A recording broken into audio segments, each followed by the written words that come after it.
What's going on, guys? We are live with the Beastly Thought Show. How's it going? Beastly Gamer, not too nerdy. We just lost Unreal Gamer, like literally just this second. Hopefully he'll join back in.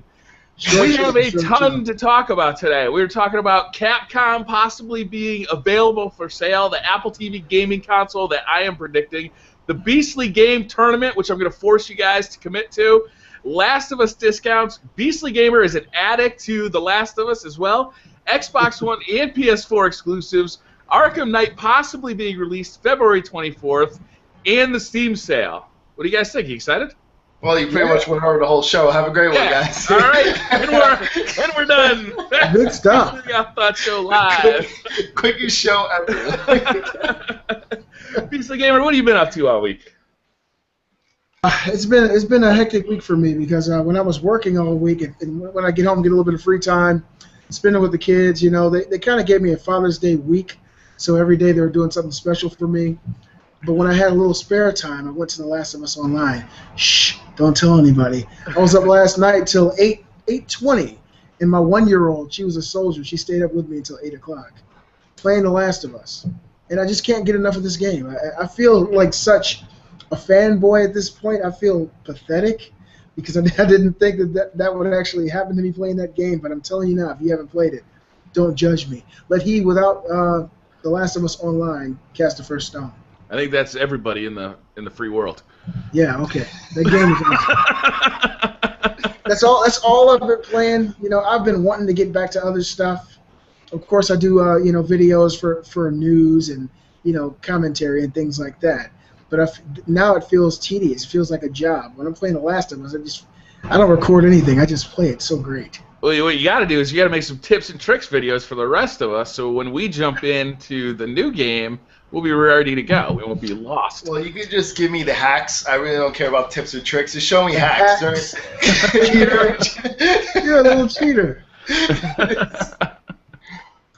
Unreal Gamer, what have you been up to all week? I know you're prepping for college. Yeah, that's true. But yeah, I'm finally picking my courses now and applying for everything I need to apply for. But this week, Team Fortress 2 had their expiration date update, and it's the best thing that ever happened. They brought in about 4 new weapons, and they brought in some new crates or whatever, and I've been having a lot of fun with that because I started playing Team Fortress, and when I play Team Fortress, I get into like serious trading, and since they made their own currency in the game, it's so amazing how people can trade and have their own websites where you can see how much the item is worth and stuff. So it's pretty much what I've been doing for the past week. No kid. Now you can actually make money by playing the game or trading. If some items you can put on the Steam market, and the items go for about $150 for the best ones, and it can go for from $5, $10, and you get Steam money, so you can buy other games with it. Oh, so you're always getting money that you spend in the Steam store. So this is all. Yeah. This is all circulating within. Store? Yeah. Wow. Pornhub needs to come up with something like this. What's that? The Pornhub should come up with something like that. I'm rich, bitch! Not too nerdy. What have you been up to this week? Well, it's been a very busy week for me, working and stuff. So I did do the garage sale. The video game pickups, I did that. I showed off, the PlayStation I got, different games I got as well. I did a product review for 2 different product reviews. One was something called Playbuds. Yeah, so I got a set of those too. Yeah, those over there. It's pretty interesting, but it's cool that people commented in the comments, which that was the big thing, that they said it was too expensive to some people, and next thing you know, they changed the price because of that. They went on the website and they did it, which is cool because companies like that, they don't really know a price yet. They're just started out, so they just throw a price out there and they want to test the market. That's why they have people review the products for them, and then they'll figure it out later, which is cool. They lower the price right away, so that's very fair what they did. And then I also did a review for the Mad Catz fight pad. Yeah. And I'll tell you right now, I've been playing Ultra Street Fighter 4 a lot lately. I'm getting my butt whooped sometimes online because they switch up the characters. They made it more balanced. So the characters I used to use that were more they're stronger characters, it's nerfed now. Everyone's normal levels of stuff, and the timing's different. So it's a completely new game. It feels like. which is interesting. But I learned a lot of moves with Hugo and Poison. They're two characters I really like to use right now. Those are both new characters to this game, right? Yeah, they're Street Fighter Cross Tekken. People use it, and like the moves are similar, but the timing's different. So, but yeah, it's a lot of fun. You know, I'm excited about it, and that's what I've been doing for most of the time. That's about it.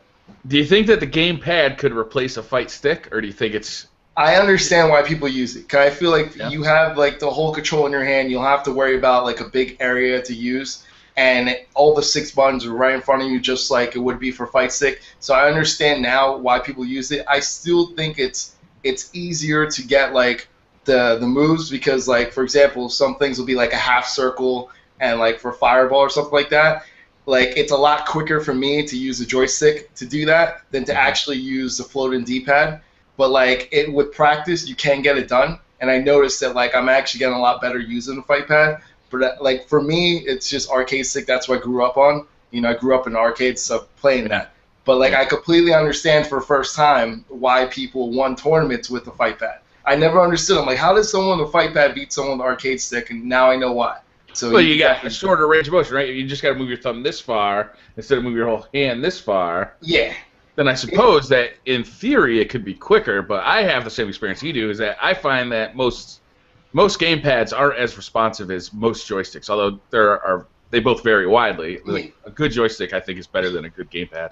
I think it's responsive. I think that sometimes it drops the input when you do it a certain way, and the joystick actually has like little like octagons, like it has the spots, it has the slots. Even if it doesn't look like it, you feel it has a slot, so you won't miss it. You'll get used to it, and you'll feel exactly that the move that you're doing, it's actually going to do it in the game.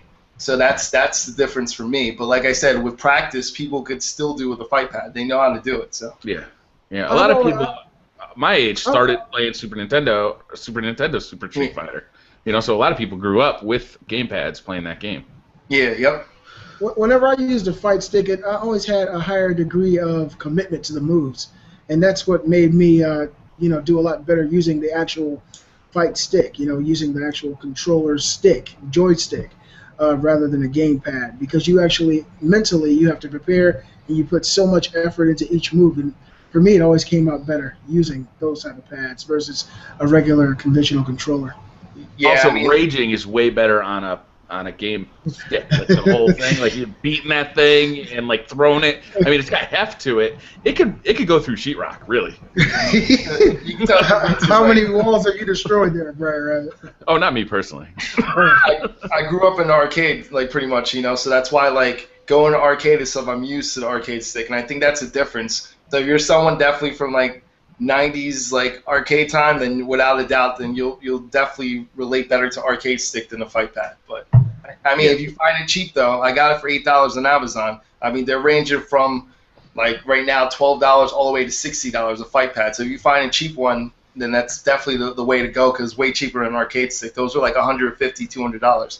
So yeah, for a good one. You can get them cheaper, but they're not as good. They're not the tournament edition. The tournament editions are the big ones, and those are like range from like $150 to $200. I think they're overpriced, to be honest with you. Like they brag about having like Cherry MX switches, but you can get like 104 of those on a keyboard for the same price as you get 6 of them on a game stick. Like what are you charging for here? Well, the difference is those tournament editions are easy to mod, so you can open them up and just keep. You'll have them for years on end. Like right now, I'm modding both of mine, like arcade sticks, so that they'll be able to play for last gen and the next gen. You know what I mean? And like, they'll be for every single. They'll be for 360, Xbox One, PS4, even PC and PS3. So that when you mod it like that, you can play for any console. So. Mm-hmm. This is an official Capcom PlayStation 2 corded Street Fighter gamepad. It's never been used. And I like to call it the Chung-Li Beaver because it has it's a hologram of her doing her her kick, and it's pretty slick. I've never used this thing, and this is actually autographed by the team at Capcom. To be honest, I can't see too well. Can you take it out of the box? Hell no. Never been used. Unboxing video live. All right, unboxing my ass. Oh man! All right, so not too dirty. You brought up in the pre-show, Capcom is actually available for sale now. their shareholders voted on this? Is it true? Like somebody could buy Capcom now for realsies? I mean, don't quote me on the exact term. I don't remember the term that they used for it. There was something in a procedure that prevented someone from having a full buyout from Capcom before, and when they went to go renew it, it wasn't able to be renewed anymore. So that leaves it wide open for a full buyout for Capcom. So like they could technically be bought out right now. I mean, you're still a little ways off from it because there's still a couple steps to do it, but it's available now. So that means that anyone with money could buy out. From what I heard, they're like, man, I think it's like 75 million, 80 million, which is like a cost of a AAA game. So like reality, almost anyone could buy that. Like you're talking about, even Sony could buy, even though people say they're in bad situations. I'm looking for my wallet right now. What do you think the chances are, Hector, of Capcom being sold? Do you think this is fluff, or do you think this is I think they're going to have to survive. I think someone's going to buy them out. I just hope that, and I know it's going to be weird, but I hope that a publisher buys them out and like not EA? The big three. And that's what I'm scared of. But I mean, to be honest with you, which I know it sucks, not EA, but someone to buy them out. Not EA maybe, but like one of the publishers buy them out, because then it'll remain multi-plat. Like you want it to be on more than one console. You do not want this to be exclusive. It might be great for the person who gets it, but to be honest with you, it's going to kill out the brand. Not as much people are going to buy it, and don't forget, a lot of people aren't buying Resident Evil and all those games as much as they used to anyway. So now if you simplify it to one console, it might be even less people buying it. So I can see it now. All Street Fighters on the Wii U. Good news.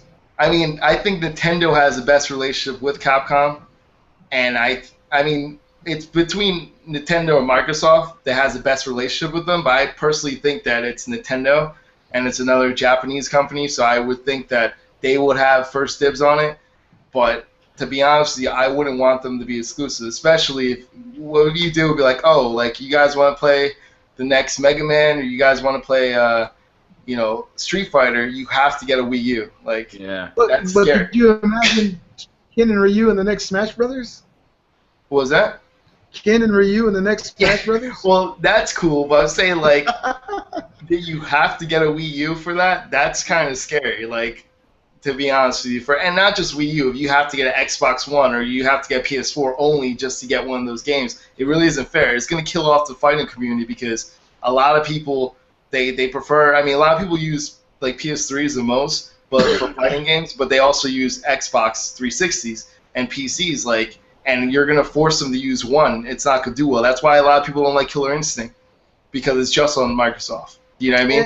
And Capcom has never really practiced the exclusivity that other developers have. They've usually had their games across multi-plat, so no matter how you look at it, even going to another developer, all these developers nowadays practice exclusivity deals, timed contracts, and more than likely it would be Capcom, Street Fighter, Resident Evil, these games, timed exclusive for certain platforms, and it would just throw the whole feel of Capcom out of whack for me.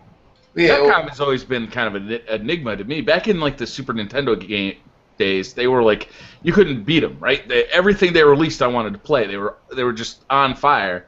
But they were releasing different games for the Genesis and for the Super Nintendo. Like, yeah, they would release Street Fighter on both, but they'd have like DuckTales on one and like something else on another. It's weird. Yeah, like the licensed games for Capcom, like anytime they had like a licensed game like DuckTales or something like that, I think they did really well with the original NES. Like they did that like perfectly. They perfected that. They were like the best games in those consoles. Like DuckTales, like that was one fun game, you know what I mean? But it just seemed like they lost their ways, and like they didn't transition over when everyone else did, and they're still like old school, like the way they do business and stuff, and it's not working still. Like how many updates can you do? Because it all started Street Fighter 2, right? Where like they had so many different versions of Street Fighter 2. Like 13 of them. You know what I mean? All the different versions of them, like you said, 13. And they got away with it. Now they start doing the same thing with everything else, and that's what they do. They rehash the same thing and make minor tweaks and stuff to it, and that's all they try to survive off that, and they realize they can't do that anymore. Hold on, are we talking about Capcom or Nintendo? Capcom. Oh, okay. Yeah, because like, oh shoot, that's so poking a little fun of Nintendo over there. But I don't know. I'll be interested to see if someone buys it. Who knows? Maybe you could have your Apple company purchase Capcom. That's right. What about like Square Enix or who else is out in Japan that's still big? Is Square Enix even big anymore? Square's not doing well in money right now. Is that- Square Enix has also lost shares, and that's why they had a deal with Sony, and Sony sold off their shares from Square. Remember, that was like Konami, how are they doing? I know they're losing developers over there like crazy. Konami's not doing well either. So Konami, we'll see. I think what's going to save Konami right now is whenever that Metal Gear Solid game comes out. That sucks to have your fortunes riding off of one game now. Well, that's enough. Yeah. I think that game's enough to jack them a whole bunch of money. I feel like everyone's going to buy that game. Like, if you saw how many people bought the game that no one thought was the price, the $30 price, you saw how many people bought that, and they're upset. Imagine the people that are ready to play the full one. Like, that's a good point. So I think they're going to make a fortune off that. But I think that's on sale this week, too. I'm pretty sure. yeah, it's all down on sale. So Ground Zeroes? yeah. Oh, okay. Okay, if Apple bought Capcom, I'd be a happy camper. Get all those Capcom games ported over for iOS. Get all those new games on the Apple TV gaming console that I am fucking positive is going to happen. Really? I mean, As long as you get a controller, though, I don't think I'd like to play all that stuff. For Apple right now, you can get one right now. They suck, but hopefully Generation 2 will be better. Oh, wow. Hey, look, guys, before we move on to the next topic of the show today, I got a question. Did any of you guys get a chance to see the Last of Us fan film that I uploaded? Yeah, where the hell did you get that? I was scared for you that you were going to get I'm like, this guy's going to get banned. I was like, I actually went to the makers of the film and got permission from them to upload it. And they're very scared as hell for you. They actually went came to my page, saw my page, and then they sent me some emails and told me that they'd love for me to upload it and share it with the world. Good. And I thought that film was awesome. You guys, what are your thoughts on it? Did you think that they did a pretty decent job? I'm only halfway through the second episode, but I'm enjoying it so far. The acting is better than I expected it to be, and it's shot beautifully. Yeah, well, some of the characters in that film don't look like you'd expect them to, but some of them look almost photorealistic. Joel's daughter, for one, you haven't seen her yet, I don't think, BriarRabbit, no. But she looks like the exact same actress from the game. And I'm trying to remember the leader of the Fireflies. What's her name? Yeah. You know what I'm talking about, her. She looks really similar too, but yeah, overall, I think they did a great job. If you guys haven't seen that film, check it out. It's on my page. Awesome stuff. I thought you directed. I'm like, wow, he's been directing this whole time. I didn't. Yeah, but you put your credits on. I was like, you did a great job, man. I know people, man. I know people. You spending that YouTube money wisely and like directing. Feature films coming out of the You know how we do it. All needs a damn handy cam. That's it. Oh man. All right, so I do want to talk about the Apple TV console because the real reason I want to talk about this is because after I did the video, Not Too Nerdy commented on the video, and I'm like, damn, man makes some good points. I didn't mean to kill your idea. Salt in the game, dick. I think that. First thing I started out, and I always do that. I don't know why I do that. I start out saying, "That's a great video." Which it was a good video. But no, because then I realized when I read it, it made it sound like I build you up to break you down. I really didn't mean to do that. What I was trying to do. First of all, it was a really good video, and I think you're right. They have the money to do this. They have the money to attempt it without any worries of losing it. But the thing is, there's a bunch of things that metal needs. All right, when you look at it, it looks really good. It looks on par with PS3, the 360, Xbox 360. I thought it looked better than that, to be honest with you. Well, you got to keep in mind,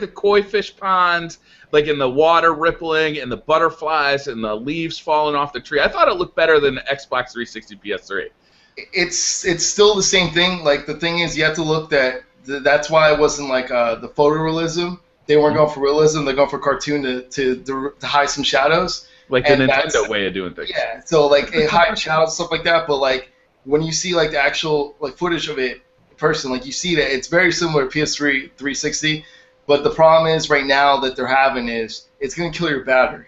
So the battery life for that, it overheats, and the battery, like they're getting close. They're going to solve that problem without a doubt. But a video game console doesn't need a battery. Yeah, well, that's another thing though. But you have to imagine when you enlarge that photo, the reason why it looks so clear and everything is because you're looking off a phone or the Retina display, or you're looking up on the iPad. So like that visually, it's going to look amazing to you. But then once you enhance it to a larger TV, which most people standard, if you're going to have that, it's going to be on a 50-inch screen TV. That's what it's for, the Apple TV. You're going to put that on your main TV, wherever it is, which is usually a 50-inch screen or bigger. That's not going to look great on that screen. So now you're going to be stuck in, like, because you also need an A7 chip. I forgot to mention that. That's another thing you need with this. So that's pretty expensive. Or you could have an A8.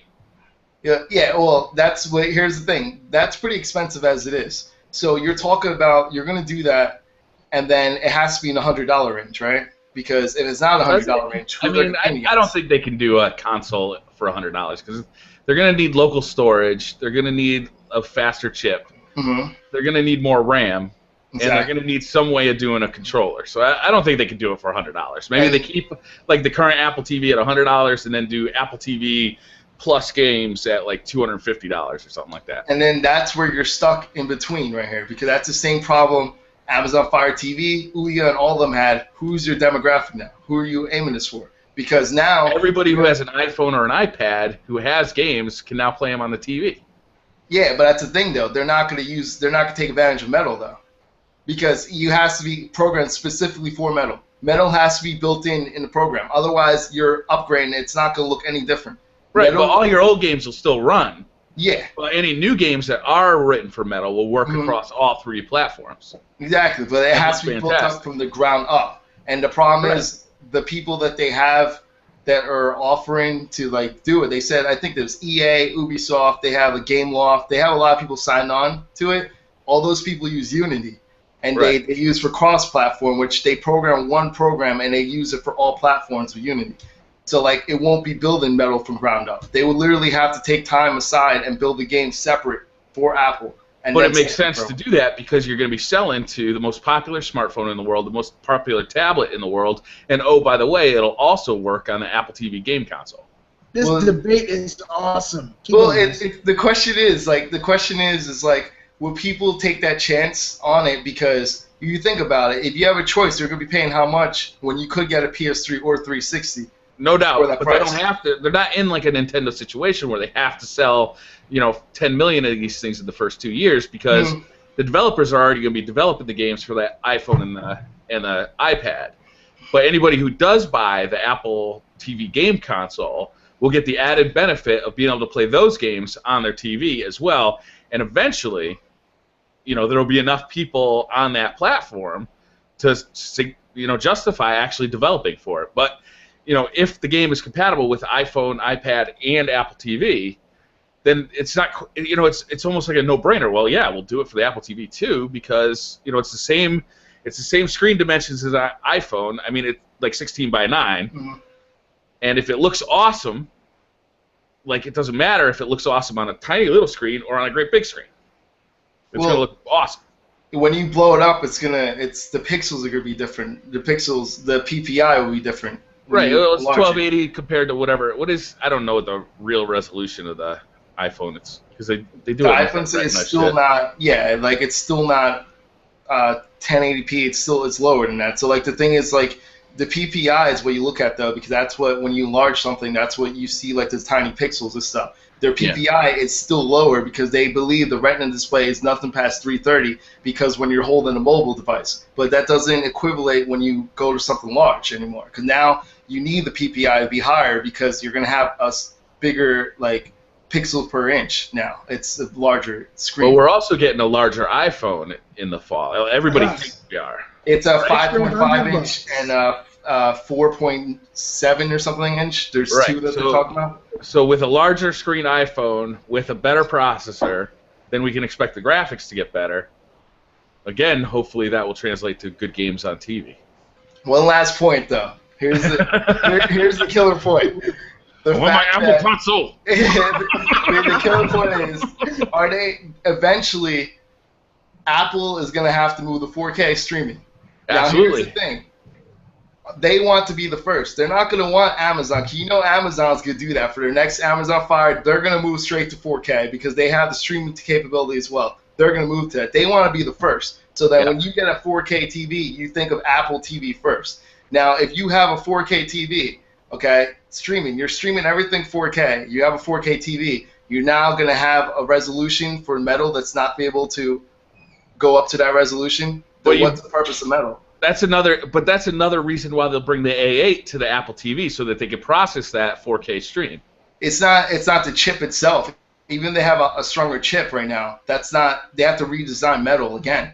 So that's why metal is just for 3D. Metal's not for movies. Metal's just for 3D. Yeah, but I meant like you still the people that will most likely get that if it's 4K, they're gonna already start moving on to 4K TV and stuff like that. So how are you gonna have the one thing streaming for movies at 4K and you're not even gonna be able to do anything with gaming or anything up to that resolution? Nobody games in 4K. I mean, some PC guys do, but it's not a good experience, even with like high-end graphics cards. But I mean, you wouldn't even be streaming. You wouldn't even be playing in 1080p either with that, because I think you could be with the. Yeah, sure. With metal and the A8, I think it's reasonable to think that if they have A8, they didn't even announce A8 yet. I mean, yeah, they didn't announce an Apple TV gaming console either. But I mean, I have lots of hopes and wishes for the world.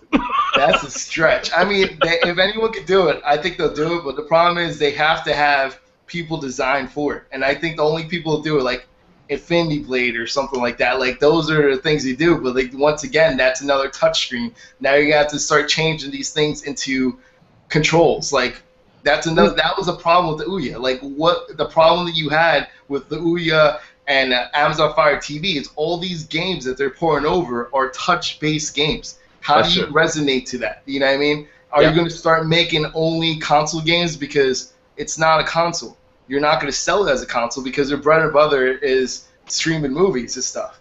Yeah. You want that. That's what Apple wants. Apple isn't a gaming first or gaming second. And that's where they get caught in between again, just like everyone else. Like, you know, am I for gamers or am I for the streamers? Like all they have to do is just put it out there, and like I think the market will decide if they want it, if they want to play games on it. They already have controllers, right, that you can use with it. They have the metal. What do you call that? Is it an SDK? I don't know what it's called. Yeah. Okay, so they have the metal SDK, which allows for API. Yeah. API. Okay, so they have the metal API, which allows for better graphics on the hardware. They have the A8 chip coming out in September or October with the new iPhone. You know, they have all these things that just shout, like, if we put these on the Apple TV, we could have a gaming console, and it would basically cost us nothing because, like, it's already, like, built into the ecosystem. Plus, we already have the games, because there's millions of games available for the iPhone and the iPad, and you know all we got to do is just allow developers to select another screen resolution for the Apple TV. Well, you have to port them over. All those games that Amazon did, they had to port over because you need to use a controller or something. Like you have. But there's already a controller for the iPhone. Like you can already use that. Yeah, but they're gonna have to make sure it's Bluetooth. Here's the biggest problem. Is EA. Ubisoft of them, they say they're on board, right? Yeah. In their history, have they ever, when someone's not selling too well, do they ever wait for you to sell your console or anything before they just? But the iPhone is selling like gangbusters. The iPhone, not Apple TV. Apple TV is not Roku. Roku sells more. You write one game and it works on both.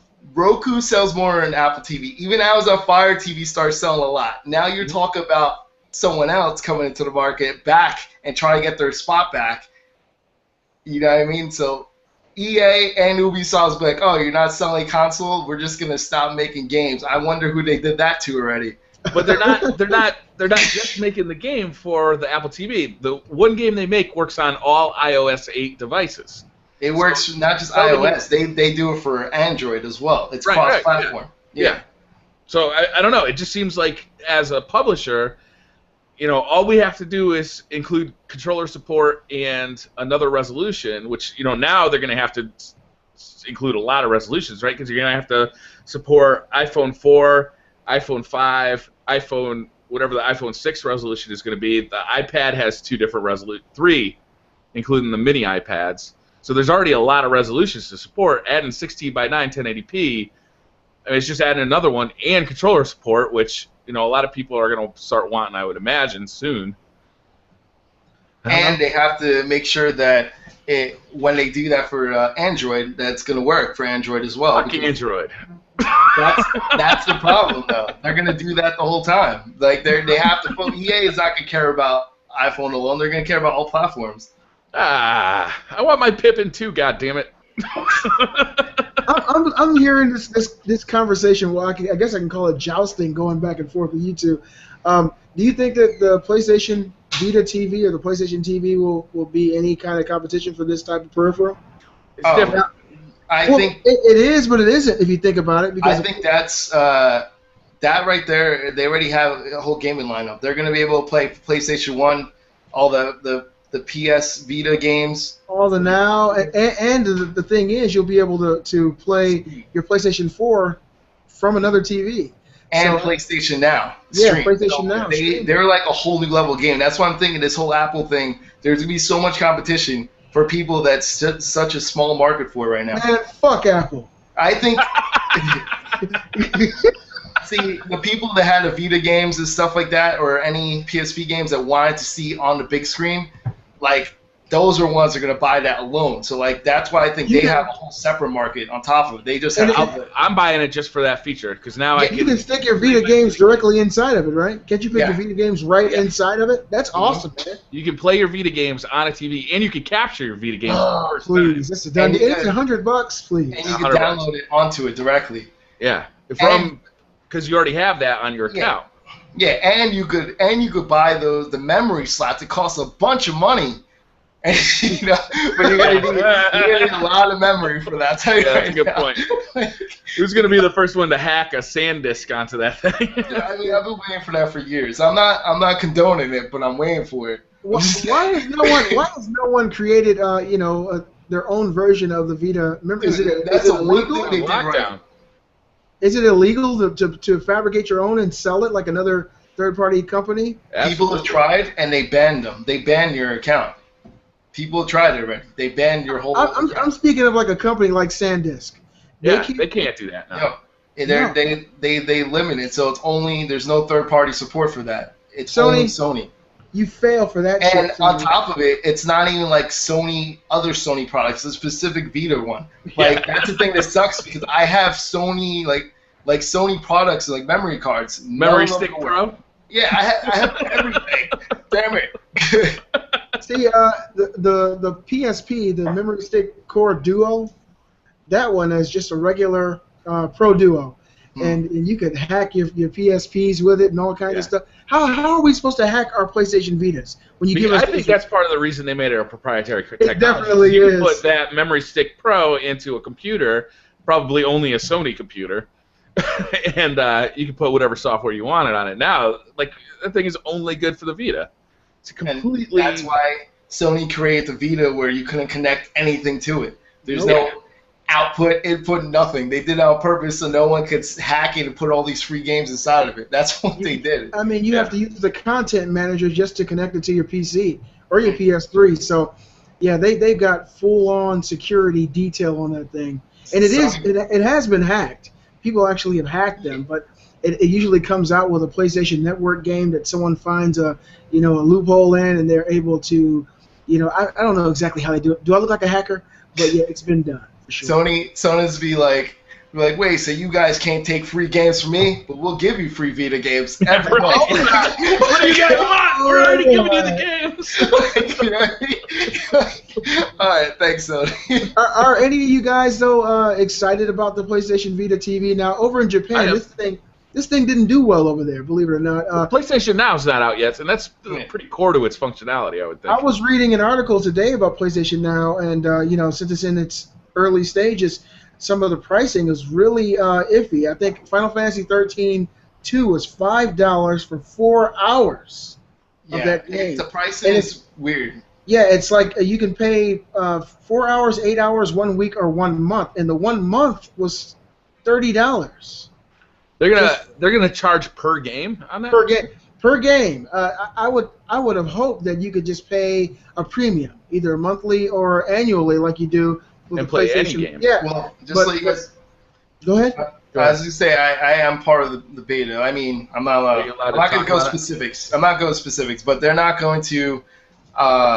They didn't officially announce if they're going to do a subscription or not. Not to mention those prices are just base prices. I'm sure they're not going to be there. I mean, if they are, they're ridiculous. But then again, some prices are not ridiculous because you pay $7 or you pay $7 for a week. That's not a ridiculous price at all. That's better than most places at all to rent for a whole week for $7. So like That's a good point. It's That is a good unbalanced point. right now. So like if you see $7 for a week or $5 for 4 hours, that's really unbalanced. They're just putting out the prices right there. They're gonna get fixed. But also, who knows that they have a thing like if you pay $30 for like the whole month or whatever, 90 days. What if like you surpass that, you automatically buy the game? Or what if they had something in place that if you rent something for the value of the game, A certain dollar amount, it becomes yours. It becomes you get the actual game. Who knows what they're doing right now? You know, they didn't announce any of that, so that could be something that they might do as well. If That might be part of what the beta is too. Is just kind of testing out what people's tolerance is for pricing. Yeah, so like that's another thing. But the most important thing is subscription. They didn't announce it yet. You know, the whole service is really good service. Like it's iffy sometimes. My internet. It works. I know people that it's not working too well their internet. So it depends. Are you having any issues as far as streaming and lag right now? It depends on the game. It's funny because like you would think a fighting game, which I'm not going to go specific to games. I don't want to go full detail, but the fighting game that I did play, you would think a fighting game was something that you need no lag free. You can't have lag at all in a fighting game. That was flawless compared to this other game that was a third person shooting game or whatever. Let's just say that. And that one lagged like crazy. Like, it was lagging pretty bad. But that was also an older version of that game. So that's the thing you look at. It's like, it's weird because one's newer and that one was working perfectly. And that's a fighting game. So it depends what game it is. It's going game to game, which one works great and which one doesn't.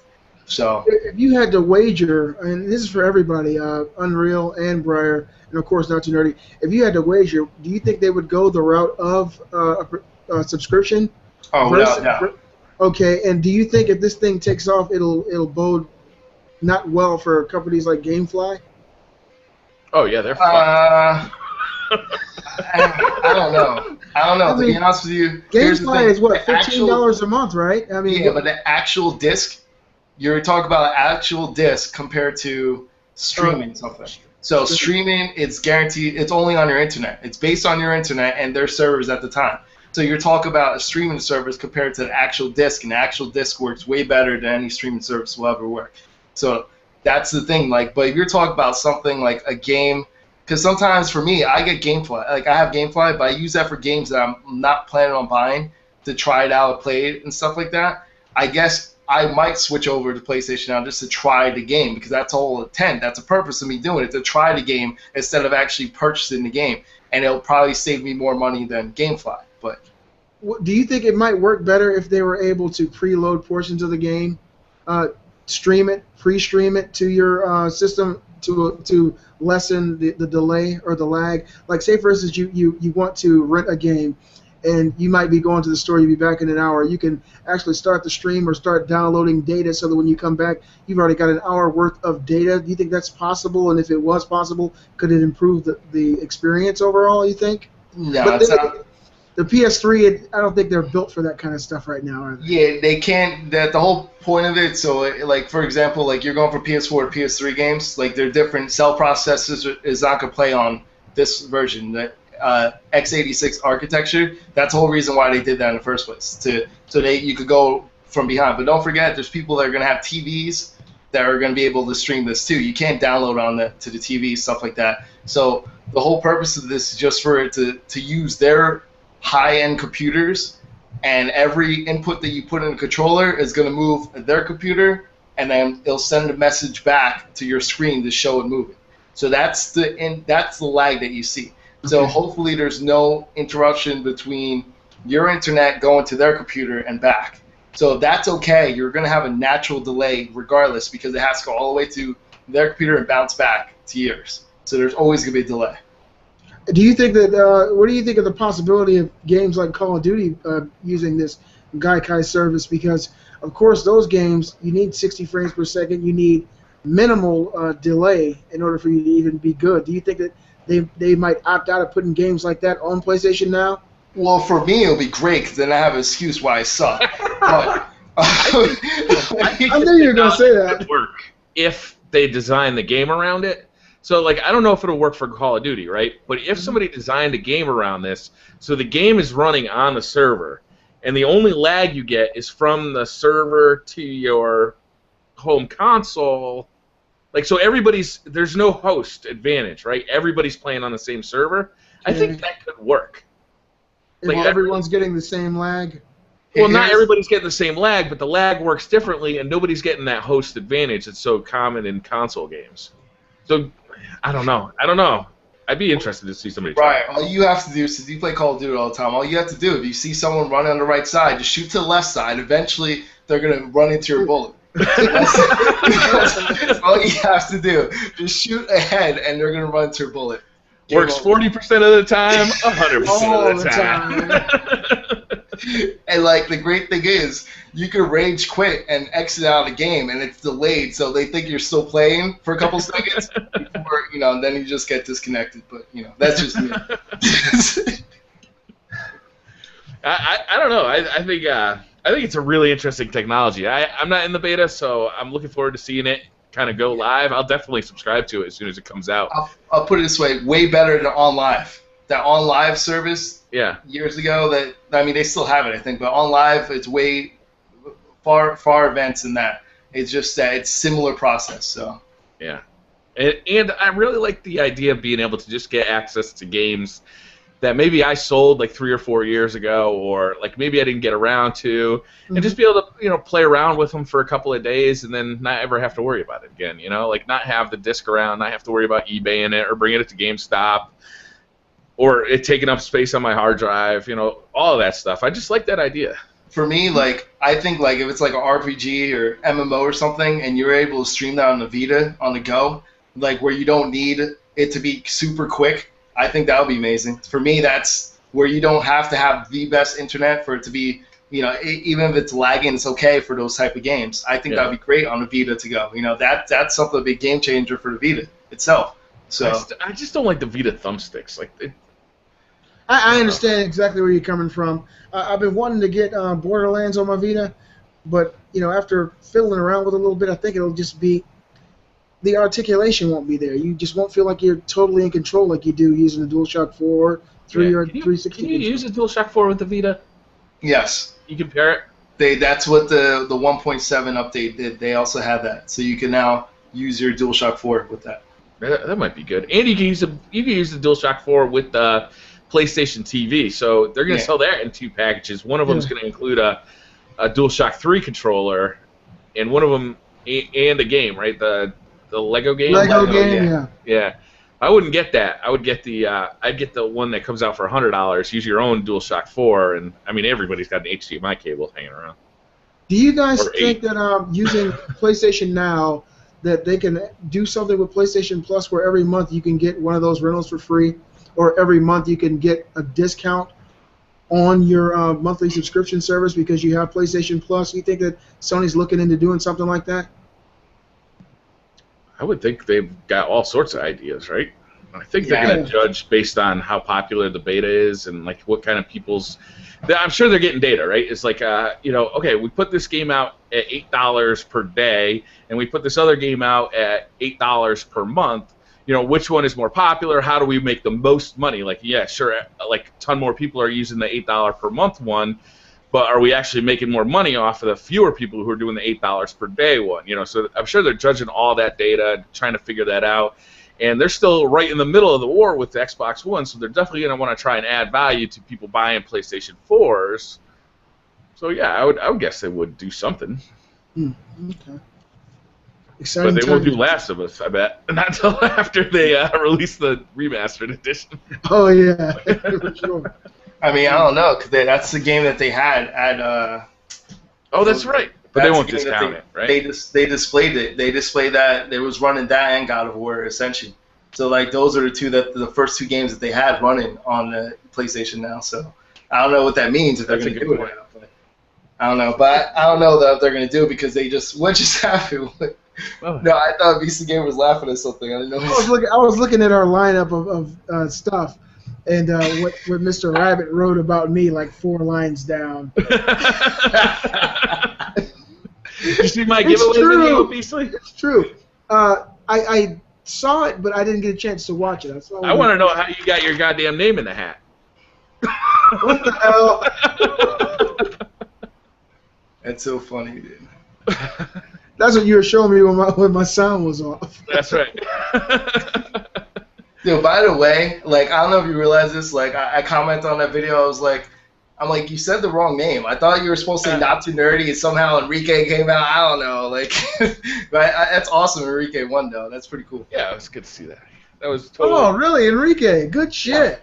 Yeah, that was so random too. He had out the hat. I was like, wow, man, that's awesome.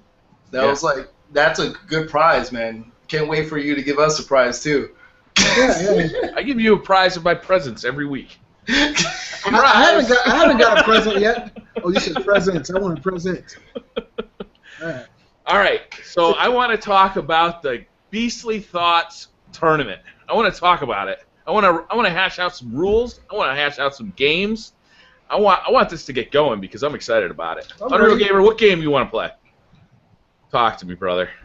Talk to me about Titanfall. Let's just sound on the spot. Now he's got to think about it. Now, which game will we have a tournament in? Yeah, we're going to have a lot of tournaments. Something online, something that we all can play together.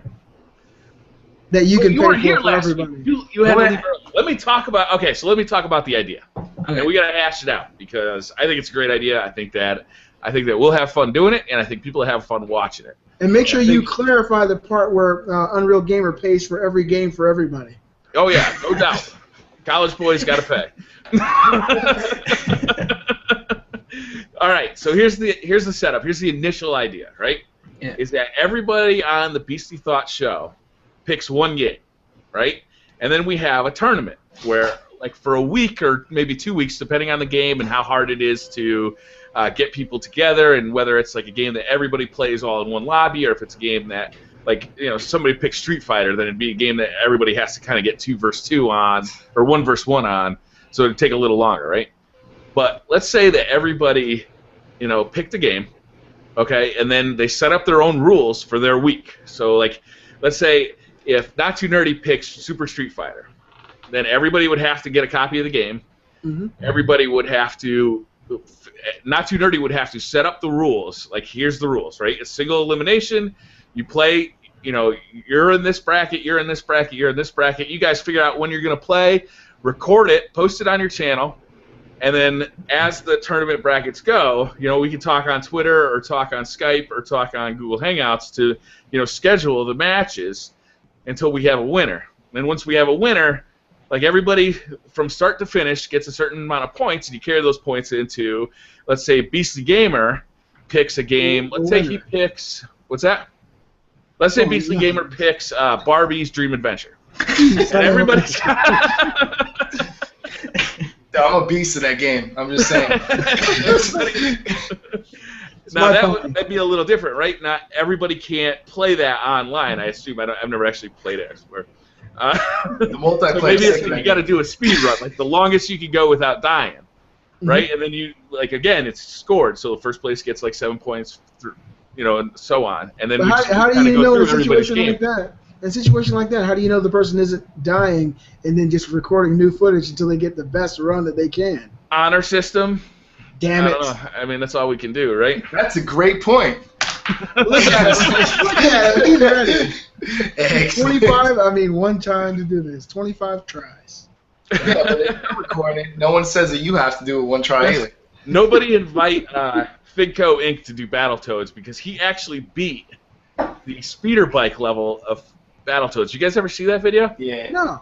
No, That's I one didn't of see the this most video. impressive videos I've ever seen on YouTube. He has a video, a series called Just One Life, and you guys know about the Battletoads speeder bike level, right?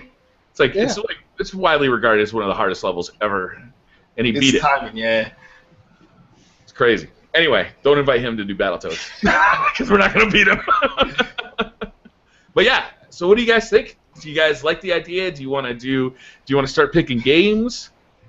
I mean, I'm assuming that Marco or Unreal Gamer is gonna automatically choose Team Fortress, so I might as well get ready for Team Fortress somehow. Well, that's the thing too, is right. Some of us won't be available for some games, so I was kind of thinking, that everybody gets like one voucher, right? You can't compete in every one, and that way, like, let's say that everybody wants to do Team Fortress. I don't have a PC, I can't play, so I won't compete in that week. And then, like, if I want to play Titanfall, Beastly Gamer doesn't have an Xbox One, so he wouldn't compete in that week, right? And then, to make it fair, we do a voucher system where everybody can take 1 week off without, like, losing points, but you have to take at least 1 week off. Okay. How about we do it like World Cup style, since it's World Cup right now, that we do the point system. So if you win the game, you get 3 points. If you tie, or you get 1, and then like that's the most points in that group makes it on to the next round. So it's not like so you don't compete next week? What was that? You don't. So you wouldn't compete in the next week if you were at the bottom of the barrel? Well, you still get your 2 games in. Like, you can still do it within 2 weeks if you want to for the first matches, you know what I mean? Because then, like, you'll face each other once. For example, if it was just us, for example, right? Say if me and Unreal Gamer played each other, and, like, Unreal won. This is a hypothetical situation. I'm not saying it's going to happen. No, but then, I feel prophecies being fulfilled. he gets the 3 points, and then between you guys, whoever gets the 3 points, and then we switch it up again in the same group. We'll just switch it up, and we face someone else in the same group, and see how many points you get to move on. That's it. I like that idea. So it's just like basic World Cups, and then you see who moves on. So it's not like the first group. Even if you lose the first game or whatever, it doesn't really matter yet because you still have a chance to catch up. It's the most of the. So it's really 3 games. That's how the World Cup works. It's 3 games in the first group. So we'll see how many people are doing in total, and we'll get to decide it. But that'll probably be the best way. So then it really doesn't matter if you lose the first time because it matters like all the points you get in total to see who moves on. Now, can somebody steal your points and we can just call it the Family Feud system? I think that each week could have different rules depending on whose game it is. They can make their own rules. Sweet. That way, all sorts of incredibly great shenanigans can happen. There are no rules. No. I'm letting you guys know I'm coming hard. Fighting time, y'all. I hope y'all ready. Every fighting game I'm going to dominate in. Every single one. And then we should probably make a rule about like the cost of the game, right? Like, you can't pick a Dreamcast game that costs $180 and you're the only person who can find it, right? I'm going to find all PS3. I'm going to find all PS3 games and PS4 games because I know on PSN you could find like tons of good, still online fighters and even some shooters for the low. That's Ebonics for very inexpensive. Yeah. And well, guys, I mean, I could pick up some games at a garage sale. I mean, what's good? I'll pick up some games, send it to you guys. What's going on? I'll find it.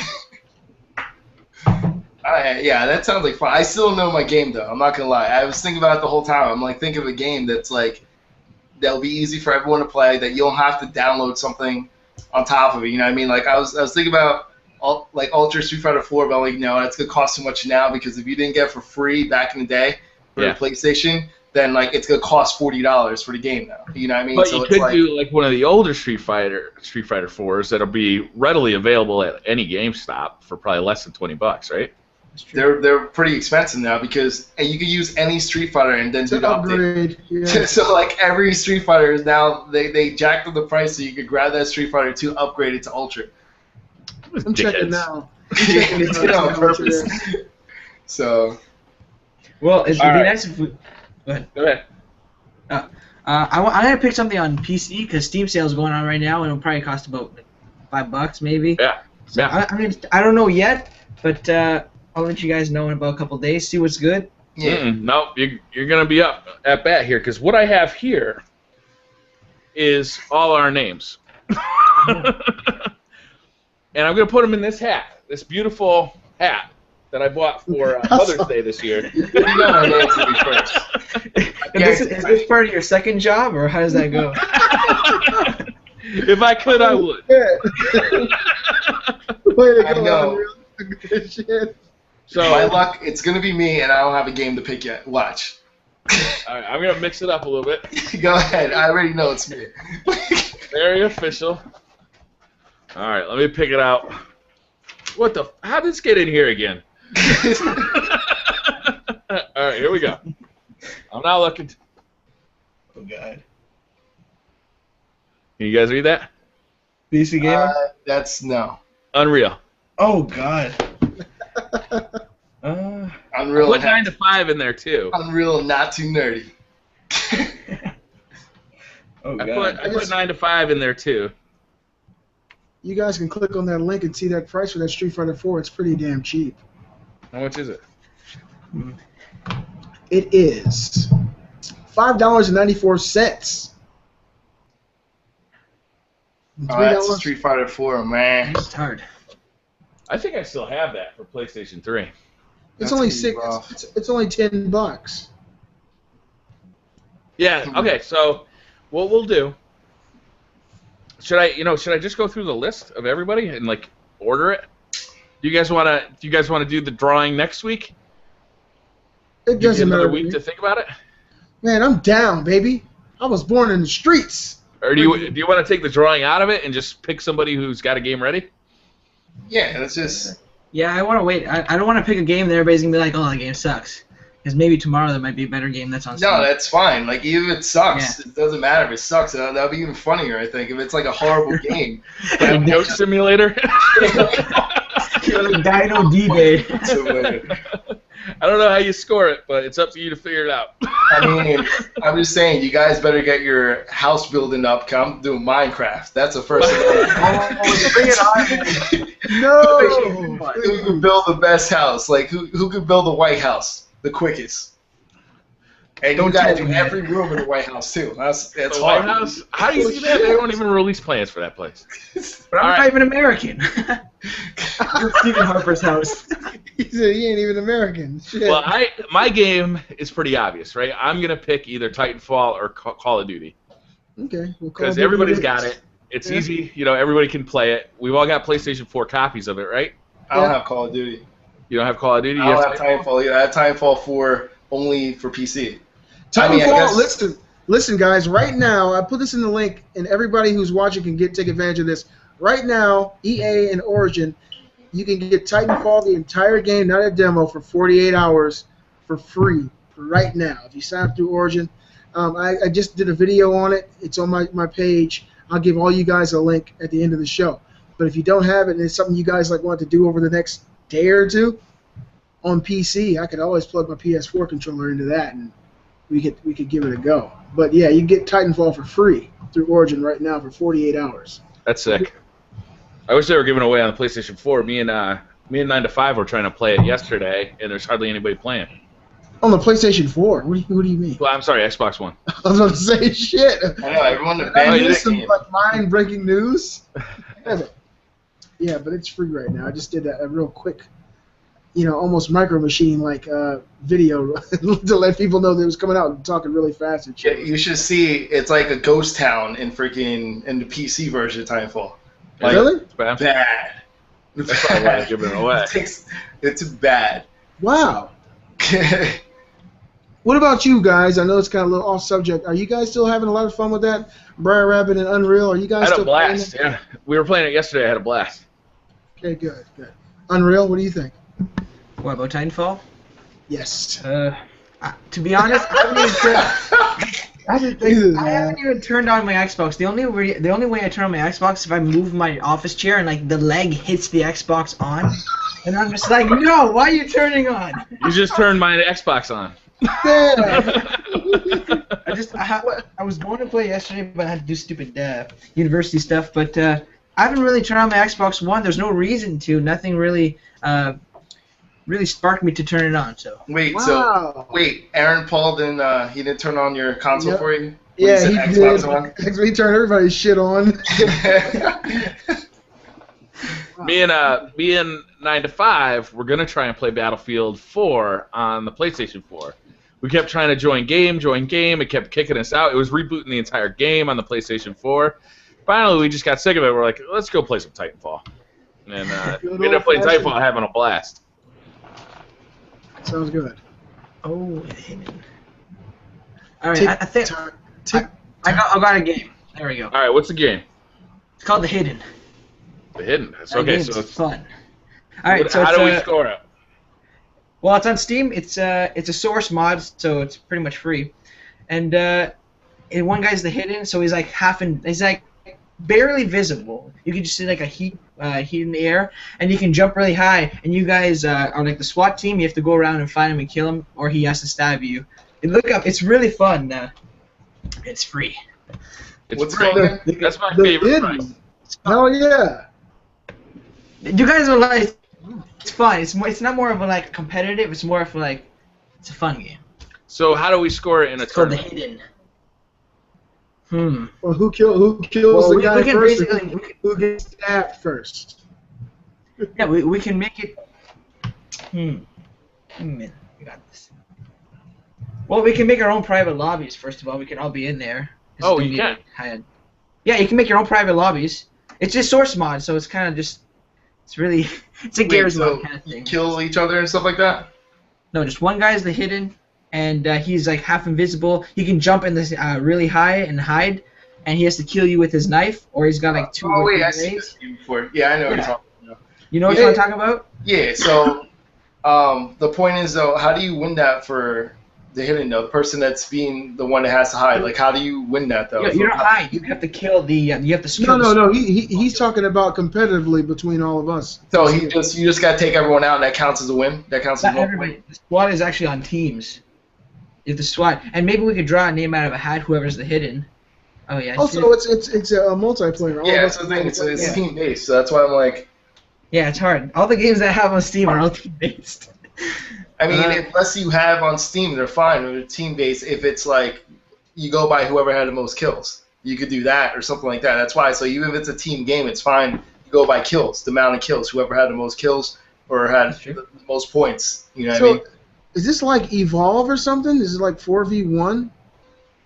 No, it could be like it's usually like an 8v1. There's 9 people in the lobby. Versus 1. Versus 1, but the one guy is really hard to see and kill, and he's very powerful. That's the thing.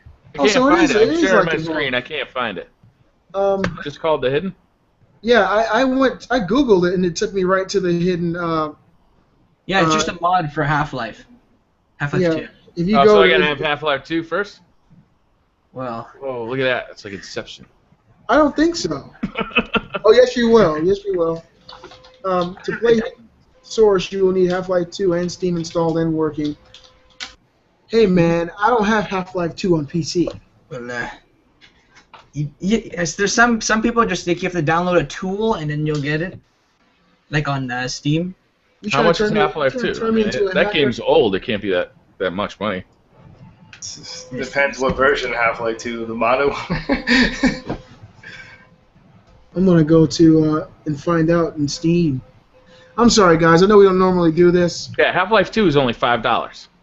Hey, that's too much money. I want it for $2.12. I think I have that somewhere. The actual disc of that. I had the orange box for Xbox 360 way back in the day. I got that on PS3. That's awesome, man. That was the first time I saw Portal. My mind exploded. I couldn't believe it. Yeah. Couldn't believe it. I was looking through the walls like, what's going on here? Oh shit. I got a good game. Here's another one. It's called Speedrunners. That one's like all competitive free for all. It's like a 2D platform. Two guys. I've seen that. That game looks like fun, actually. Are you guys up for that one? Because I have that one. That sounds fun. Sure. Yeah, it's actually really fun. Actually, where is it? Let's see if I have it. I got it on Humble Bundle. It was only like $1. It's actually fun. So let's see. All of us are Googling this right now, aren't we? Yes. Is that which one is this? Is that the one with the one with like they're jousting or whatever? Or no, the swords?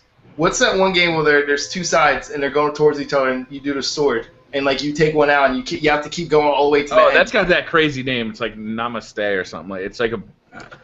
That one's so funny because like there's two colors for two different people, and like they're like stick figure characters, whatever, with knives or swords. And then you take out the other person. One person has to get all the way to the left. You're scrolling all the way to the left. The other person has to scroll all the way to the right. So you have to take out the one person. You have to keep going to the right side or the left side. Oh man, I forgot the name of that. Once I figure out, Runners is available for $6. That's Yeah, it's on sale. There's a 4-pack.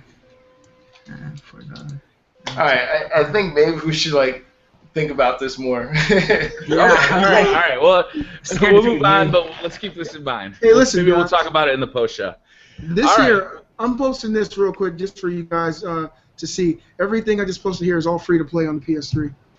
Check that out. Bam! But let's continue. Free to play, and then how much you got to pay to get like all the stuff that lets you win. I know, right? He's supposed to be able to win on. He's supposed to be able to win on skill alone. I'll show you how to do it, Mr. Rabbit. Normally, games are pretty much free to play. Usually means pay to win. Yeah, right. That's definitely. This is a shooter, and I don't even have a gun. That type of situation. Go in their fists. Like Alright, that so- Tekken Revolution. The next topic. Oh. The next topic we're going to talk about today, guys, is The Last of Us discount. Now, a lot of the people out there already know The Last of Us remaster was announced. It's coming out next month on July 29th. It was announced previously at full $59.99, and Naughty Dog just announced a price reduction of $49.99. Sweet. So that includes all the DLC, all the multiplayer maps, The Last of Us, the DLC with Ellie. I'm trying Left Behind, which is actually really good. And It's got all the DLC for all the multiplayer $49.99? DLC. Yes, all the multiplayer DLC, all the Left Behind DLC. It has Troy Baker, and I'm trying to remember the young lady's name. It has audio commentaries during the cutscenes that you're able to engage during gameplay, and it has some other type of documentary on there too, for $49.99. And a lot of people were upset because a lot of people. Why? Too high? Still too No, high? people had pre-ordered the game and paid full price, and Sony had came out and they said, hey, when you make a pre-order, there is fine print that you haven't read. It says that you can't get refunds in situations like this. What do you mean, like the digital pre-order on the Yeah, they PlayStation paid 4? the whole. Well, don't do that. That's yeah. a silly idea. What if the game you pre-ordered gets canceled? Well, I guess in a situation like that, you probably could get a refund, but in this situation, the price. It says right in the corner, like if you order this, there are no refunds. It says right, like you don't have to even read the fine print. It says right on the cover art. And that's the thing. A lot of people were really upset about it, and Sony stuck to their guns, and they said, no, we're not pre-order gonna off give a digital copy. Like, why would you even do that? Why would you pre-order the digital copy of a game? I don't understand the only reason I would pre-order is because I'm worried that they're not going to have enough copies at Best Buy or GameStop to satisfy everybody, so I would pre-order. Well, Why would you pre-order a digital copy? Because if you don't buy it now, you're going to spend that $60 on Cheetos and beer. well, No, I'm just kidding. I don't drink beer. But It's like you're looking into my soul. honestly, I think Sony, like, if they had that policy, it's whatever. I think that what they really screwed up on is not giving a time limit for the developers to say when the price is. So, like, you should have up to like a month before. Like a month before the release, you should definitely say what the final price is. You should not change it or announce it later on, and that was the problem. They were indecisive. They announced it later on. You don't do that. This is baloney, man. This is ridiculous. How are you going to get upset? You pre-ordered a digital product. You're upset because you're a moron. But the thing is, Naughty Dog, they came out 9 hours ago, and they undermined what Sony said, and they said they want to give everybody back their $10, and it can go to your PSN account. And so they didn't. Sony did make a statement saying that within the next 7 days, that $10 will hit your PlayStation Network account. Well, that's nice of Sony, I think. So, well, are Naughty people Dog still upset? actually. No, I wouldn't think so. That's where they wanted it to go initially. Oh, okay. Sony said no, but Naughty Dog said they wanted to give people back their money to keep this pristine image, I would guess. And so now Sony's going to give everybody back their $10 within the next 7 days. Good. I don't get this one. Sometimes the internet gets upset about stuff, and I just don't understand. I mean, I understand why they're upset, but I think that I don't know. I think that Sony should change policy right now just to do the lowest price guaranteed, just like Amazon, everyone else does, so that you never pay the most expensive. The end, case closed. That's it. And you don't. Here's the thing: you shouldn't charge their card until the preload. Because now you do preloading, you shouldn't charge your card until preload. You wouldn't have this problem either. Because also reasonable. I like that. If someone does that, you shouldn't charge them until then. So then, with the price change, you just charge whatever the price is at that moment. The end. But here's the tip: like, don't pre-order digital I don't like that. Doesn't even make sense. Why would you do that? Because there's a lot of people, especially now with the preloading that they're trying to do. That's why a lot of people. Then order it when you're about to preload it. Like, why would you give Sony $60 for weeks, like, without getting the product? I have no idea. Like, I only do that if I'm gonna get that physical copy, something. Like if it's like there's some kind of like DLC that you get. Like, I already pre-ordered Advanced Warfare because I wanted the Ghost DLC. But Sony does have some incentives though for pre-orders for through digital too. So I don't know what the incentive was for this one, but I know they usually have stuff for it as well. You actually get the digital copy, like the digital DLC or digital like something extra, but I don't know what it is. But I know this one mystifies me. I just can't understand doing that. That doesn't make any sense to me. That's crazy. That's crazy. Damn, this shit done fucked Mr. Rabbit up. Okay. So, Briar, it seems to have come kind of as a surprise to you that The Last of Us Remastered had all this extra stuff. That's why I haven't bought any of the map packs or anything playing the PS3 version, because I know on the 29th of next month, everything that was ever released for it, including the newest multiplayer DLC, will all be included. Do you think that's a good value at $49.99? Yeah. No, I think it's a great value.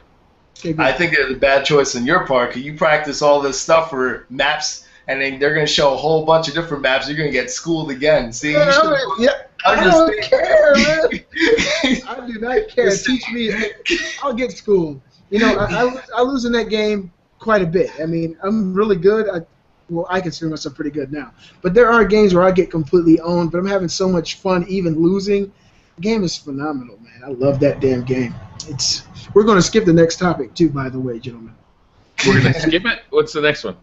The one you put in there. Beastly Gamer is an addict. That's what actually you're talking about right now.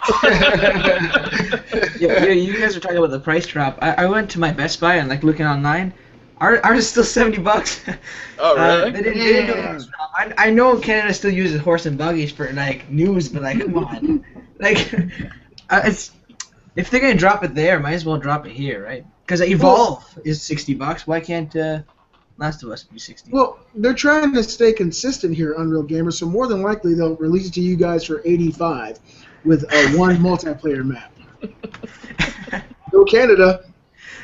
You know? I was disappointed though, but I'm still gonna get it. Don't get me wrong. You really convinced me, Beastly. The thing is, though, that I wonder, like, if they're saying all this stuff happened because Amazon had it listed first for $49.99, and they had it listed for $49.99 with 17% off discount. It wasn't that it was supposed to be that. It said 17% off.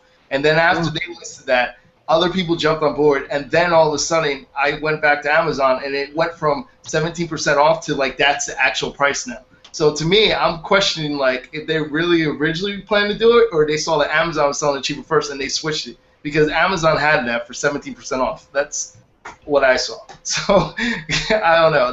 I was wondering, like, why Amazon had it first, and then that's when. Because remember, Sony's site was the last site to change it. Sony was there a lot of pressure on them to change that price? Like, were people really upset that it was going to cost $60? It's the same fervor that you get when these games are rehashed for the PS4. It's the same thing that happened with Tomb Raider. Same thing that happens with all these games that get re-released for the PS4. People don't want to pay full price for the game all over again, and there is a vocal minority that will go above and beyond to voice their opinion that, hey, look, I already paid full price for this game, and that's one thing. A full price game should be $60. Give me some form of discount. And we're giving you all the DLC for free.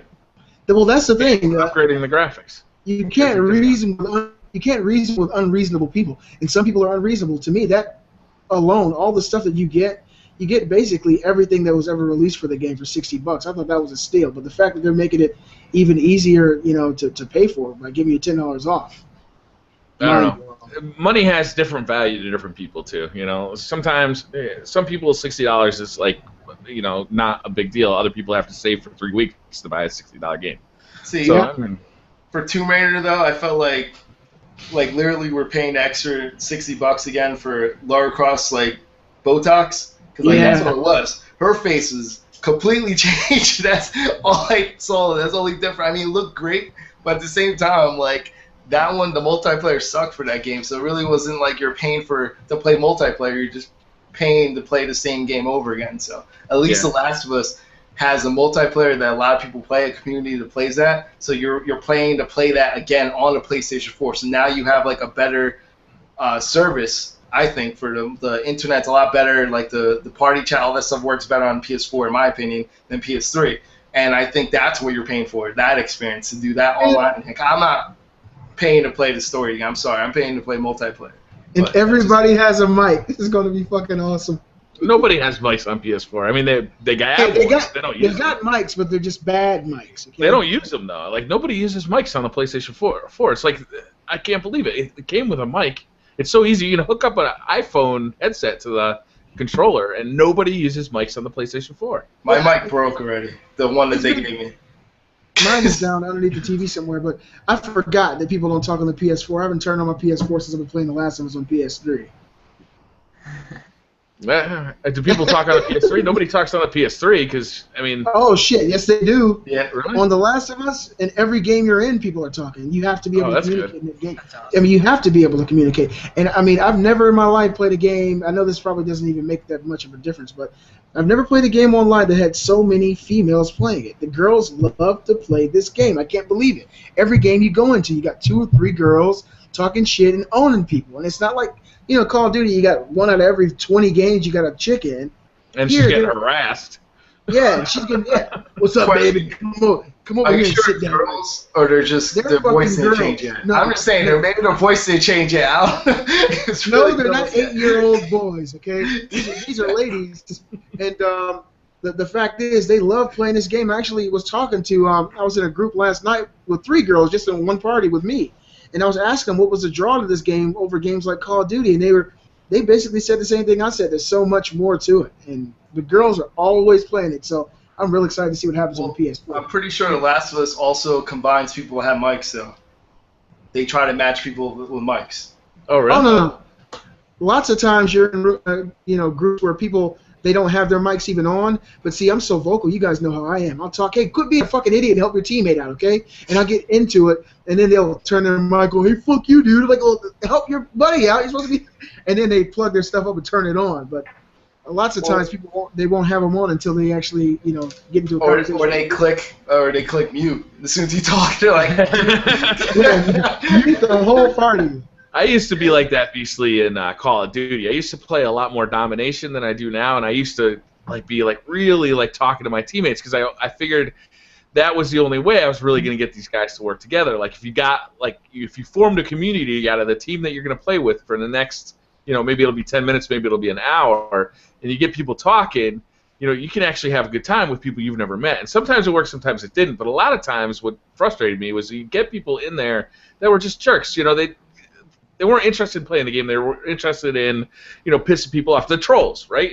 So just I ended up kind of moving on from domination to games where I could just kind of lone wolf it, and I didn't have to worry about trying to motivate a team. It's going to be different. I feel like Last of Us might have a more mature community to it. It's not a lot of 12-year-olds. Next month, when you play this game, we're going to have this conversation again. The community. You promise? What do you give me if you're wrong? My presence. Yeah, but when you talk to people in this game and you have that, I guess you build an infrastructure and you're letting people know, at the start of the game, hey, look, we need to stick together. In the middle of the game, when things start maybe not going your way, you say, hey, look, everybody's far apart. We need to all come together. We're going to lose. And then you see people listening, and then they're kind of taking, your word as commander-in-chief of the game. And even if they're not talking back, they're hearing it. Yeah, they hear. I mean, and when you mark an enemy and there's someplace else and nobody sees them, and then you say, "Hey, look, there's somebody coming from behind," and you see everybody around you turn around and look. That feeling is just great, man. Fuck Call of Duty. Well, you get the same feeling in domination. You know, you got to work it though. You got to work at it. You can't just expect a team to be team. You have to make never it. Played domination. I've never played domination in my life. What?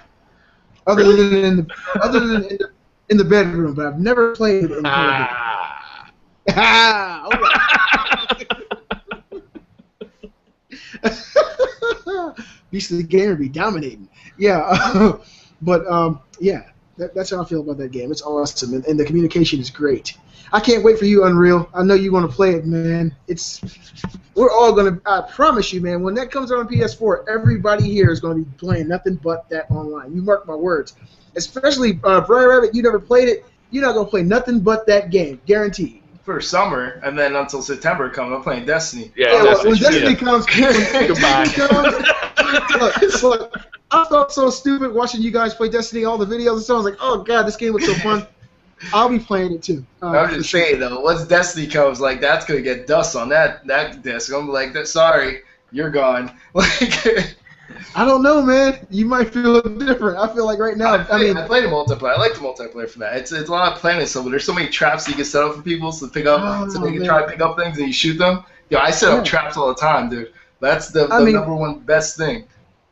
I'll run into a group of people with a machete and swing the machete once and then drop a nail bomb and continue to swing. They'll all rush me and try to attack, and then all of a sudden it explodes and they all hit the ground. I might have died and sacrificed myself, but I took one for the team and killed four enemies. Awesome. The one thing I like that there's a lot of glitches though that people use for their advantage online though. Like if you're in the edge of the building, you can do a screen shift glitch. So like you shift the screen so you can see completely around the screen. You can see completely around your ledge.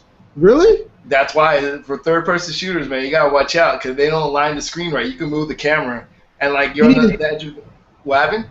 You need to teach me this. I will teach you this, sir. I will teach you this. Thank you. It's not that hard. It's just you're shifting the camera and you keep leaning against the wall. It makes it shift slightly. Then you can see around the whole bend and you know exactly where people are. Oh yeah. I know what you mean. Yeah, when you get there, you just basically, if there's someone on the other side of the wall, you can move your camera all the way around and see them. Yeah, I do that all the time. No, I meant like shift and move the whole camera. If you keep doing that against a wall, you'll shift and rotate. Like you won't even be in screen anymore. The camera will be away from you. Your character. That's what I'm saying. So you can see the full view of what's around you. I'll teach you some stuff. Teach me the magic. So not too dirty. Not too dirty. It's been a week since the Destiny Alpha. You still amped for that game. I can hear it in your voice when you talk about it. Itching. Like I feel like I don't know, man. Like I feel like that to me is I don't even know what I'm excited for. The multiplayer, like the P versus P or P versus E. Like I don't know what I'm excited for that game because I think I'm gonna be excited for both. Like this is a game that it's funny because you know how like Call of Duty comes out, people jump straight into the multiplayer. It's not gonna help you if you jump straight into PvP in this one. You gotta go and level up your guy. You gotta level up, get better weapons to go to PvP. So you could go ahead and jump into that. But they'll give you weapons if you just play PvP. So if you're not interested in it at all, you can do it. I mean, if you want to. It's a lot slower. You need to find some. Plus, you have a better chance of just finding something out there. You know, I mean, you might find like a rare weapon just doing like the whole P versus E thing, and that's what it's all about for me. Like that's awesome.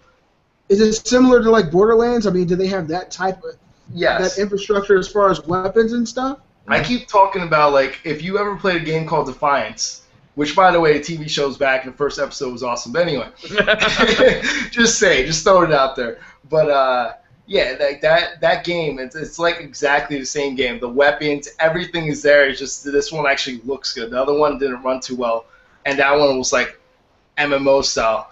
But this one is very similar to that. You could collect weapons, and you could jump straight into like a multiplayer match and.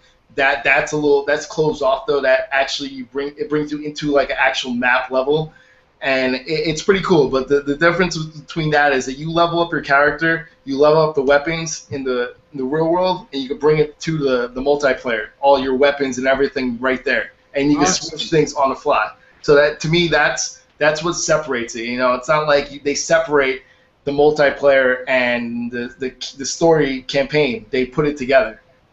So, and the gameplay is deep. Like the more I played of the multiplayer, kind of the more I was learning, the better I was doing, and it was exciting to go into the single player, find an awesome new weapon, and be like, oh, I can't wait to bring this into multiplayer. I'm gonna totally dominate these bitches. And then, like, you bring it in, and you're like, yeah, this is fucking fun. And you get, and then once you have that awesome weapon, you can even upgrade that weapon. You know, like you get more damage or better scopes or whatever by playing with it. I mean, it's great. It's fun. The shooting just feels so tight too. It's like that Halo shooting, but even tighter. The only thing I'm worried about, it's like a lot of people are not familiar with like MMO games or like certain RPG games. So like I'm kind of worried if people are just the shooters that they're not gonna understand once they go to the real game. There's gonna be some repetitive motion. Like they're gonna be sent to go on the quest, and you have to go do this and then come back to get points. I don't think a lot of them are used to that. So like I'm worried that they're gonna be like, oh, this is annoying, it's repetitive, but they really don't understand that that's how you do things. That's how you do MMOs. That's a quest. You go on the quest, you get rewarded for what you do. You know, that's what happens. And of course, with this, hopefully, the thing they'll counteract that is that you're going with groups. You're going with the faction. Like you'll have your people with you. Which, by the way, I heard they might raise it higher.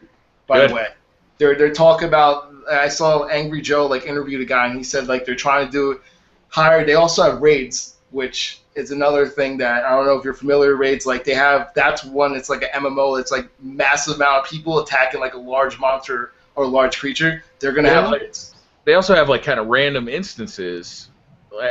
You know that big crab tank monster? They had one of those drop in that like kind of free roaming area, and like anybody who was around could just start fighting it.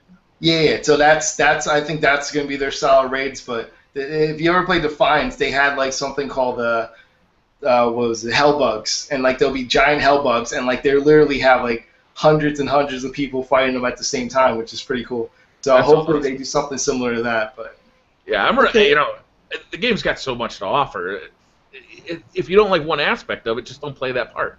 Oh, they're also gonna have like a clan system too. They already said that they're gonna do clans and all that stuff. Yeah, that's why we're totally starting the Beastly Thoughts clan.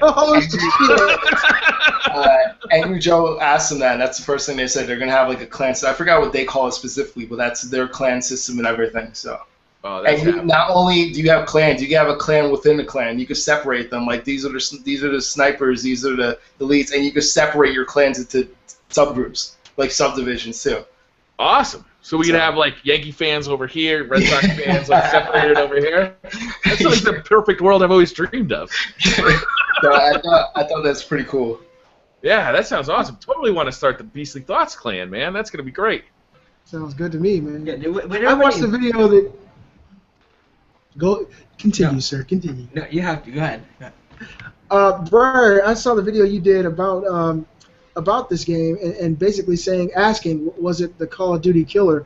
Yeah. That really kind of touched me because I know how Call of Duty is for you. It really resonates with you. You've been playing it for so many years, and it was so sincere.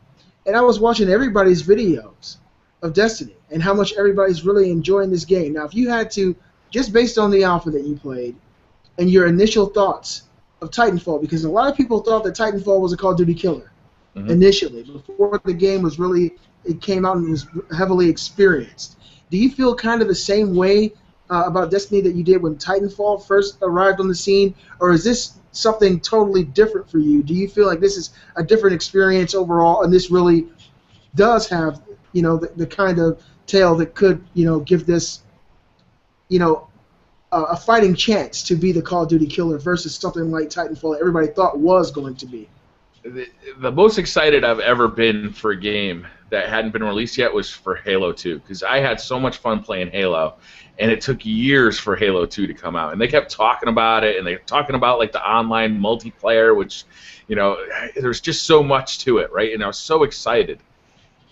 I'm right there right now with Destiny. Like I can't wait to get this game in my hands. Wow. The alpha, you know, I was like zero interest level for this game. You know, like it was made by Bungie, so there's some interest there, but it was a totally new IP, and I don't like MMOs, so I don't know how I'm gonna like this game. They weren't talking about it like in good ways to me. But once I got it in my hands and I checked it out, like there's just so much content and so many ways to play the game, and they all kind of mesh together. So like if all you want to do is raids and missions, then you can do that. If all you want to do is just kind of explore this vast wilderness, you can do that. If all you want to play is play PvP, you can do that. And that's the biggest problem with Titanfall. If you ask me, they did not include a single player So they did not get people who weren't interested in multiplayer, right? So like Call of Duty every year sells, millions of copies, and like 70% of the people who buy it never even play the multiplayer. Mm-hmm.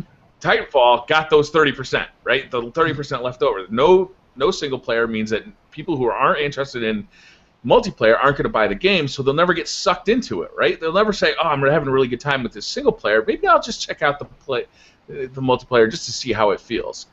Destiny, you get to keep all the shit that you earn in single player and bring it right over to multiplayer. That's the most brilliant fucking idea I've ever heard. See, I'm gonna take it a step further. I don't just think it's gonna be the Call of Duty killer. I think this is gonna be the way. This might lead the way that first-person shooters will move in the future. That this will be the way that now for single-player campaign it means something. It's not just a quick story, and that's why they're only 5 hours, 6 hours, because there's only so much you can do with first-person shooter with stories. And that's why this may be a way to change it, to change a way that you can still have those shooters. You can still be separated and do what you like to do, like Halo style or whatever style you want to do. You can still do that, but yet they also going to incorporate people that like to play single player, the people that like to play co-op. You can do whatever you want. I think that this might be the way first-person shooters will move in the future. I think this will show like the new way of first-person shooter, because people kept wondering because first-person shooters, are they dying out? What's going to be the thing that's going to spark them back? I think this is it. This is not just a first-person shooter. You can't even categorize it just as that. No, it's so much more. It's so much more. So I think this will be the future of first-person shooter. That's just my opinion. Do you guys remember the game back when the Xbox 360 first came out? I think a Korean developer was developing a game that kind of promised to be something similar to this. Was it called Harkin or Hawken? I don't know if it ever came out, or it definitely never came out in the U.S., but it was basically going to be a futuristic first-person shooter, but in like kind of an MMO environment. You guys remember that at all? Hawken is that. That's the. I think it's talking about Hawken's a mech warrior thing. Yeah, Harley maybe. It was named after a person. They had a mask on the cover, and it had like the half of his glasses broken off. It never came out. I don't think it ever came out. I don't think there was ever a cover. They were developing it. I think a Korean developer was developing it, and I was amped for it, but it just never came out. To me, I mean, it's a really compelling idea. Well, it sounds like it's going to change the world. Yeah. But we get exoskeletons in Call of Duty this year, so. Well, I don't know, man. I mean, until we get like a beta or an alpha for that, I don't know. I mean, it's Call of Duty. A lot of people are down on Call of Duty right now, and just the excitement and the fervor over Destiny seems like it's unstoppable. Just from the little bit of gameplay that you guys had got me super amped to play that game. And Call of Duty's Call of Duty, and unless they totally change, which of course they change the visual aesthetic of the game, unless they're able to change the paradigm of the way the game is played, it'll just be more Call of Duty. So we just gotta wait and see. Sorry, I can't stand the jump in Call of Duty. I keep saying it. I feel like you're like Super Mario, like jumping up and down and exploding there. Like that would get me really excited about Call of Duty. Dude, Mario Cross Call of Duty. Yeah, seriously, you get the digital pre-order day one. Fireballs, dude. Shooting fireballs at people. You get the magic star. Yoshi spitting eggs all over the place. It was a hellscape, man. It was a nightmare. FPS Mario would be like the best game in the world. Hell yeah! And don't give him any ideas, not to nerdy, because you won't get any credit for it. Imagine a first-player online Mario game where you can run around, throw fireballs at people, and jump and. Dude, stomp on people's heads. That shit would be awesome. That exoskeleton Yoshi, though? What? I should say that. You got the Mario Karts for, instead of tanks in Battlefield 4, you got Mario Karts for Ultimate Wrestling. I am 100% on board with this game. I think we're brilliant. You gotta watch out for those blue shells, man. They kill anything, though. Oh, yeah. You gotta get a 25 kill streak to earn one. That would be fucking sick. Stop it. You guys are making me want this damn game. Stop it. This is not right. Shit. No, seriously, think about it. You could, automatically kill the person that has the most kills just with that blue shell, that lightning. Yeah. There you Oh, go, that'd be man. so annoying. You're like on a 24 kill streak. You're about to get boom. Boom. You just hear like lightning strike. It's like, and then all of a sudden you get struck by lightning bolt. That'd be awesome. It's totally gotta have like the two completely different graphics too. It's like the Call of Duty graphics and the Mario graphics completely like intertwined. Absolutely. That'd be so much fun. You just got Mario and the Call of Duty guy running around shooting each other. Special DLC includes Donkey Kong, Diddy Kong. Yes. No, it had to be Cranky Kong. That's what Nintendo's pushing out now. It had to be Cranky Kong. No, that's their special DLC. That's their, they're gonna announce that one the next E3. You don't even know that. Cranky Kong like whips out his cane and he's got a sword in there. He's just like sling. I'm in. Make this game happen. Damn it. Nintendo, so many good ideas here, Nintendo. Just listen to us. Listen to us, damn it. Well, the next topic talks about, it says Xbox One versus PS4. Yeah. We have to include Wii U in there, too. I'm sorry. Wii U has to be in there. The reason why I include Wii U is because Xbox One still didn't pass Wii U sales. So how are they not going to be mentioned, Wii U? You know what I mean? The Xbox One still hasn't surpassed Wii U sales, and they're still like 2 million, maybe even more by now, ahead of the Xbox One. So I understand what you're saying, not to nerdy, but this topic is actually referring to the exclusives and the games that are available right now, son. That's what this is about. Well, if you're talking about exclusives, then isn't that Nintendo too? Aren't all their games exclusive? No, this list was only for 2014. Oh, okay. I'm just messing you up. I did a video on this, and Briar saw the video, and he wanted to kind of go over it a little bit. Basically, PlayStation and Microsoft have compiled their list of games that are available as of right now for 2014 only. So this does not include the release games. And so I went over this list and I detailed it in the video. If you guys haven't seen it, go to my page and check it out. And basically, the numbers were kind of startling. Let me. So Microsoft, I'm just reading your notes here. Microsoft has 23 games available right now, and Sony has 47. Yes. That's a big difference. Yes. That's double. Wait, what people are going to say, the first thing people are going to ask, how many are indie games for each? Like, how many are actual, like, full retail games? Because that's the first thing people are going to ask. Well, that's exactly what they're going to ask. You can click on the links. Sony has considerably more retail games. They do have more indies as well, but they do have more retail games and games that are made specifically for that console. And the thing that kind of took me by surprise is the number of exclusives. Microsoft has 5 exclusives available right now that have been released in 2014, and I think Sony has 18 exclusives. Those are games that have already been released. These are all released as of right now. For Sony, you're also including the indie games, right? Yeah. Yeah. Well, Microsoft has 5 exclusives, and Sony has 18 exclusives, and they can't both. Be right. I can count more than 5 for Microsoft. Well, you want Forza? We got Forza. We got Dead Rising. No, Forza and Dead Rising were released in 2013, Mr. Rabbit. This is for 2014. Oh, okay. I see what you're saying. Well, what about the new Forza and the new Dead Rising? Yeah, okay. So this is a weird list because we're starting the year at January. Okay, I see what you're saying. But most games are released at the end of the year. If you click on the link, if you click on this link here, it'll show you, and all the games that are exclusives are actually in bold print. All right, so I'm looking at it right now. So we have, like Sony does have a lot. Mm-hmm. The only thing is though, like you're like caught in between. Like, are we looking at just the ones that are not going to be like indie games? Because we're not looking at indie games. It's The Last of Us Remastered, right? Drive Club.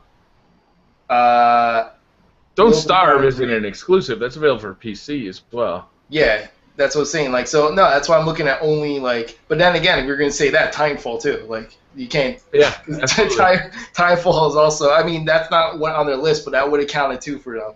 Well, they actually specified up here. They're talking about console exclusives above the actual listing. That makes sense. So for the Xbox One, for PS4, the exclusives: Don't Starve, Basement Crawl, Dead Nation, Apocalypse Edition, Towerfall, Steam World Dig, Infamous Second Son, Mercenary Kings, Final Fantasy 14 Online, Backgammon Blitz, Octodad Deadliest Catch, MLB 14 The Show, Sports Friends, Titan Attacks, Transistor Sparkle 2, War Thunder, Pixel Junk Shooter, Ultimate, and Entwined. Those are all available right now, exclusives for the PS4. Now, Xbox One, their exclusives are Titanfall, Connect Sports Rivals, Ninjutsu, Super Time Force, and Super Ultra Dead Rising 3 Arcade Remix Hyper Edition EX Plus Alpha. And so think about how many of those are indies for the Xbox One. 2, hold on, 3, 1, 2. 4. I'm looking at the games 5, 6, 7. They have 8. They have, so far, hold on, I see 8 games. They have 8 games that are not indie games. They're going to be released that are either out or going to be out completely in 2014. That's like 8 total that are not indie games. So like that's why I'm like, I don't know, because I think like people that are purely Microsoft they'll bring that out. At least they're bringing out full release games, because you got to keep in mind, even the Connect sports game, that's not an indie game, even though it should be. It's not an indie game that's made by Rare. That's an actual studio, and same thing with what else? Well, I lost track of what I was saying. Like what else? Oh, Shape Up technically would be another one, but I didn't even include that. So that's 9 technically. Sunset Overdrive, Fantasia, another one, Dance Central. Those are all exclusives that are like actual full retail. So I don't know. That's why you're in between. I think regardless, both like platforms are banking on third parties for the rest of the year. That's where the bread and butter is. They know they can't compete. There's so many games. I literally think that's why Batman pulled out and they're releasing the game like at a different time. I think they did it on purpose, because of the fact that there's so many games released in October. That it's like a one day in October that's got like 8 games coming out. Yeah, it's almost suicidal to release a game during that time. Like Sony's doing it. Every console is trying to do one game, but like it's suicidal. No one's gonna buy the game unless they have your console. No one's gonna buy the console just to get that game because of that. Like it's ridiculous what they did that. If you really think about it, like Bayonetta 2, I think that's suicide for them to be released in October with everyone else. And it's a shame, because I think that's going to be a great game. And I just think it's going to get lost in the mix. You know, Drive Club's probably going to get lost in the mix. So is Forza Horizon 2. Like, I feel like those games will get lost in the mix. Yeah, they'll do decent, but they're not going to do as good as they would have done if they weren't released in October. I don't understand why they didn't release July or August. I know it's a slow time, but then you have all the time in the world because there's no games coming out. And you have the focus of the consumer. The consumer, hey, what's available? What's new? Exactly. And then they finally see that, hey, look, this is the only thing that's out. Oh, I heard about that. Rather than everything coming out at once. Nobody can play all these games coming out in such a short window. So people are going to pick the number one, the biggest AAA title, or maybe the top 2. And everything else will get left, in the aftermath, and nobody will ever go back to it. And those will end up being the games that we talk about in the show. These games are awesome. I never got a chance to go play. You know why? Because we were playing something better.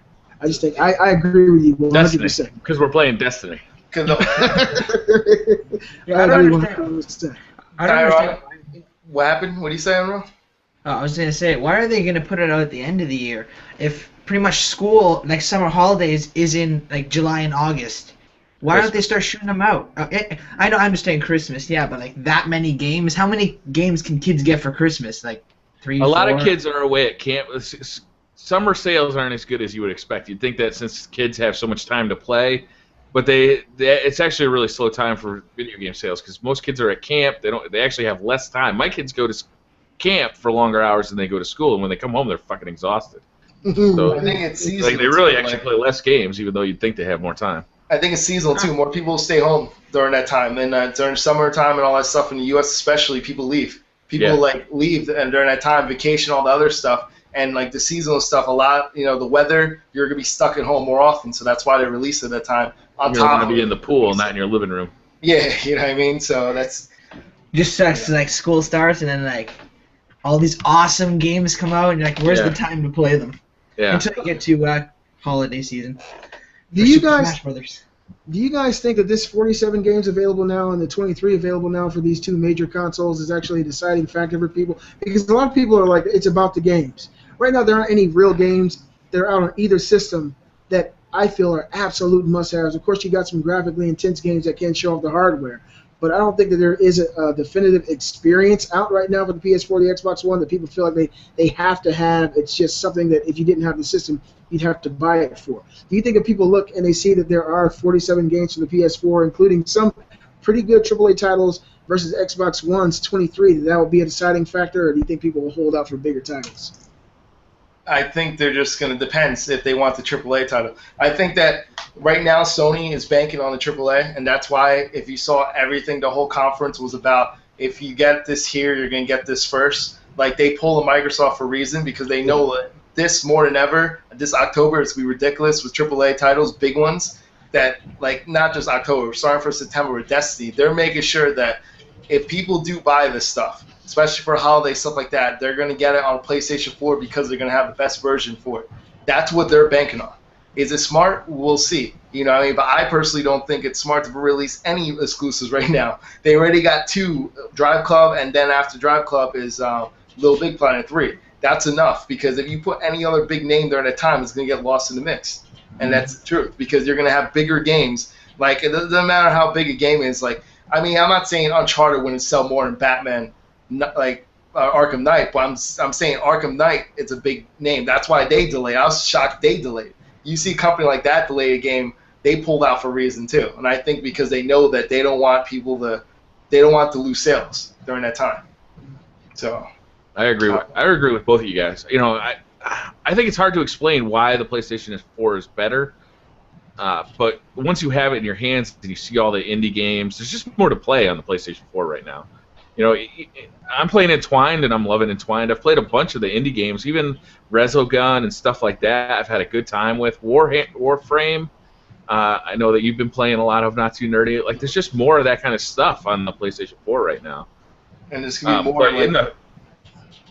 Go ahead. No, I'd say, like, to go on what you're saying, there's going to be even more coming up. Like you're saying, the indie stuff. So, you know, even though you can't point to, like, one big game that just defines the PlayStation 4 experience, once you bring it home, you'll see that there's just a ton of stuff to play. And I have both systems here, and I just turn on my PlayStation 4 more often because, you know, well, I have Battlefield 4 and Call of Duty, and they both look a little bit better on the PlayStation 4 than they do on the Xbox One. They both play a little bit better, in my opinion, because the controller is better. But then there's also just a lot more indie games that are fun to play, and they only cost, you know, $10, and a lot of them are free if you download them on the right month if you have PlayStation Plus. I think that, you know, it's a compelling argument. It's not like a mega, like, it's not a mega factor to me. If only one of these consoles was going to get Destiny, or only one of these consoles was going to get Grand Theft Auto 5, then the choice would be clear. You know, like. Well, I'm going to get the one that I want to play that game on, you know? But so far, there hasn't really been, like, a compelling argument one way or the other. Titanfall, I thought was pretty compelling for the Xbox One. I played a lot of Titanfall. I understand that it doesn't have the legs of a Call of Duty, but I'm enjoying it anyway. Do you think it'll last for a year, just off subject? I don't know. I feel like it's dying so quickly already. We were trying to get into... Yeah, me and 9 to 5 Gamers played yesterday, and we were trying to get into a match on the new DLC, and we just couldn't. It was a Saturday, and we couldn't get into a match with the new DLC. Wait, that's the Xbox One version? That was the Xbox One version? And that version is dying out too? I thought it was just a PC felt like version. It. Yeah, and the matchmaking is, like, clearly not very selective, because I'm a Gen 2, right? I'm like, you know, like a Prestige level 2 in that game. And I'm in a lobby with Gen 9. You know, so, like, that's not that's not narrowing it down. I think they're just trying to get anybody who can get a good connection. And you could get up to a 5-bar connection. It, like, judges your level, your internet connection. You can get up to a 5, and I'm anywhere from a 2 to a 3 bar playing that match with, like, Gen 9. So I still kick their ass, but still. I still kick their ass. That's awesome. This isn't so much better. On our agenda this week, but I want to still ask you guys about it. A lot of developers, now that the Kinect has been taken out of the whole loop with the Xbox One, are saying that they're getting very comparable frame rates and resolution. That's great. PS4, the Xbox One. I think it's awesome too that actually the Xbox One and the PS4 actually be able to stand head to head. we actually asked about this before. I asked Not Too Nerdy. You didn't think that would make that much of a difference in the past, there, sir. And I still say that, and I'm still saying this right now. I'm gonna be dead honest, and I'm sorry to say it like this. I don't want to, because you set me up to sound like a fanboy when I'm not. I'm saying points on this. No matter what you do, and here's the thing. I don't know if you saw this, because someone looked this up. Phil Spencer already admitted, he already admitted about the whole thing that DirectX 12 is not gonna make a huge difference. Yeah, I don't know if he already admitted that. Phil Spencer from Microsoft. Head of Xbox. Yeah, head of Xbox. Don't get your hopes up, he said. I'm going to say that's pretty much it. You're not going to see the PlayStation has a better GPU, or APU, what they call it, but it has a better one. That's it. Doesn't matter how much you update it. If they update theirs too, it's still going to be faster. It's still going to look better. You're still going to get more frames, more picture. It's up to the developer to develop it. Now, They might limit things. If you're talking about if they were optimizing for example, if they were planning to optimize the PS4 as much as they can, and then they try to put that into the Xbox One, it's not going to run the same frames. It's not going to be the same. The reason why they do that is because once again they're going to once again program it for the weaker console and just put them together, and that's it. They're going to put less objects and stuff like that. Because that's good for us that the Xbox One is going to be 10% more powerful, or however, by deleting the Kinect. But basically, what you're saying is they're going to dumb down the PS4 version of every game to make it more visually comparable to the Xbox One? They're going to have to. I mean, if you don't think companies do that, ask Ubisoft what happened to that magical E3 settings. The E3 settings for Watch Dogs PC that the modders found and they just unlocked. They did that on purpose because why? Because the consoles had a deal, and no, it's not hidden. They could try to deny as much as they want. The consoles had a deal. That's pretty much it. The consoles had a deal. Both consoles go to Ubisoft and say, "Hey, we'll pay you to make the PC version of this crap"? I don't think they said we'll pay you. I think they said that if you make it too much of a gap, then they'll probably limit them for certain things. They'll limit certain things with them, and they lose money like that. Do you know what I'm saying? That's the thing. They have all the power. For example, they could limit saying I don't know, we won't allow DLC, we won't allow all this other stuff, and it limits the market share for that company on that platform. Well, if they went to Ubisoft and told them, hey, look, if it looks so much better on the PC, people probably won't buy as much on the home consoles. If you make the home consoles look as comparable to the PC, people are going to think that's the best. That's the cream of the crop, and everybody's going to buy it, based on the visual aesthetic alone. So it was probably in their best interest. But Ubisoft came out yesterday, and they said that they basically hid away these graphical features because of stability issues. That of course, it does look a lot better when it's unlocked, and hackers shouldn't be doing what they're doing. But they said that running it optimized like that will give you hiccups in the system. Oh, it's 1 or 2 frames slower. Yeah. They proved it, right? But here's the thing, though. When you patch that, you could patch 1 or 2 frames. Do not tell me you can't. That over time, you download patches, they'll fix it. I guarantee those modders are going to fix that to look ridiculous, and it's going to be even easier for them to fix it because of that settings that they unlocked. So I know for a fact they did it on purpose because it even said E3 settings in the code. Yeah, it literally says E3 settings. That means that they purposely unlocked that. They purposely did it for a different reason. It doesn't matter what they say. And that's what I'm trying to say. They'll do the same thing for consoles already. Their motivation, it just seems so bizarre. How does it? I don't see how it helps Ubisoft to make a worse version on the PC. I don't see how it helps them. Well, it helps them because right now the one that's making them the most money, it's console version. They're not making as much money at PC. So but everybody's unhappy with the game. Huh? Everybody bought the game because they were expecting this next gen experience. Okay. But, it sold like gangbusters, right? It sold 4 million copies in the first weekend. Yeah, and PS4 sold 1.8 by itself. Yeah, but talk about the game to anybody who's got it, and they're sucks. It's okay. Yeah, well, all that enthusiasm. Yeah. The thing is, though, it's not like just because the game sucks that you give the money back. The developer gives the money back. They already made their money. Right. And this exactly. Is a franchise already, so they'll make it. They'll improve on the things people didn't like about it. And I guarantee people will still take their risk. The people that say it sucks. You think Watch Dogs 2 will be a success? I don't know. There's a lot of controversy here. I think they will. I think they'll do it. But the only thing is, they have to, yeah. they'll optimize. But the thing is, like, that's the thing. I purposely think they did it on purpose. I think that they brought down the resolution on purpose, right? Even if it's 1 or 2 frames, don't tell me that. You know how many times they release games that are hiccupy for PC and then they patch it in later? Don't tell me that 1 or 2 frames different. This is different than that. What was that? This is different. I mean, that game was clearly. I mean, people just can unlock it and make a perfectly great. Yeah. And the funny thing is, though, the game ran better than it did before for some people. For me, it was 1 or 2 like slower frames, but like it overall looked better and it feels better. I actually have Watch Dogs for PC. That's the thing that ran. That's the first thing. As soon as I found out the modder did it, I'm like, let me change that crap. That's the first thing I did, and it works. And I can see that there's plenty of room for them to mod it. So all right. So you've been bitten by this then. Yes, you've personally been bitten by this, and you'll buy Watch Dogs too? That's what happened. I bought Watch Dogs. Remember, I got the Watch Dogs deal. I forgot what it was, like $31 or something. $31. Yeah, I got it like that for download, right? I got it real cheap for PC, okay? And then I also bought a PS4 version. Guess where the PS4 version went?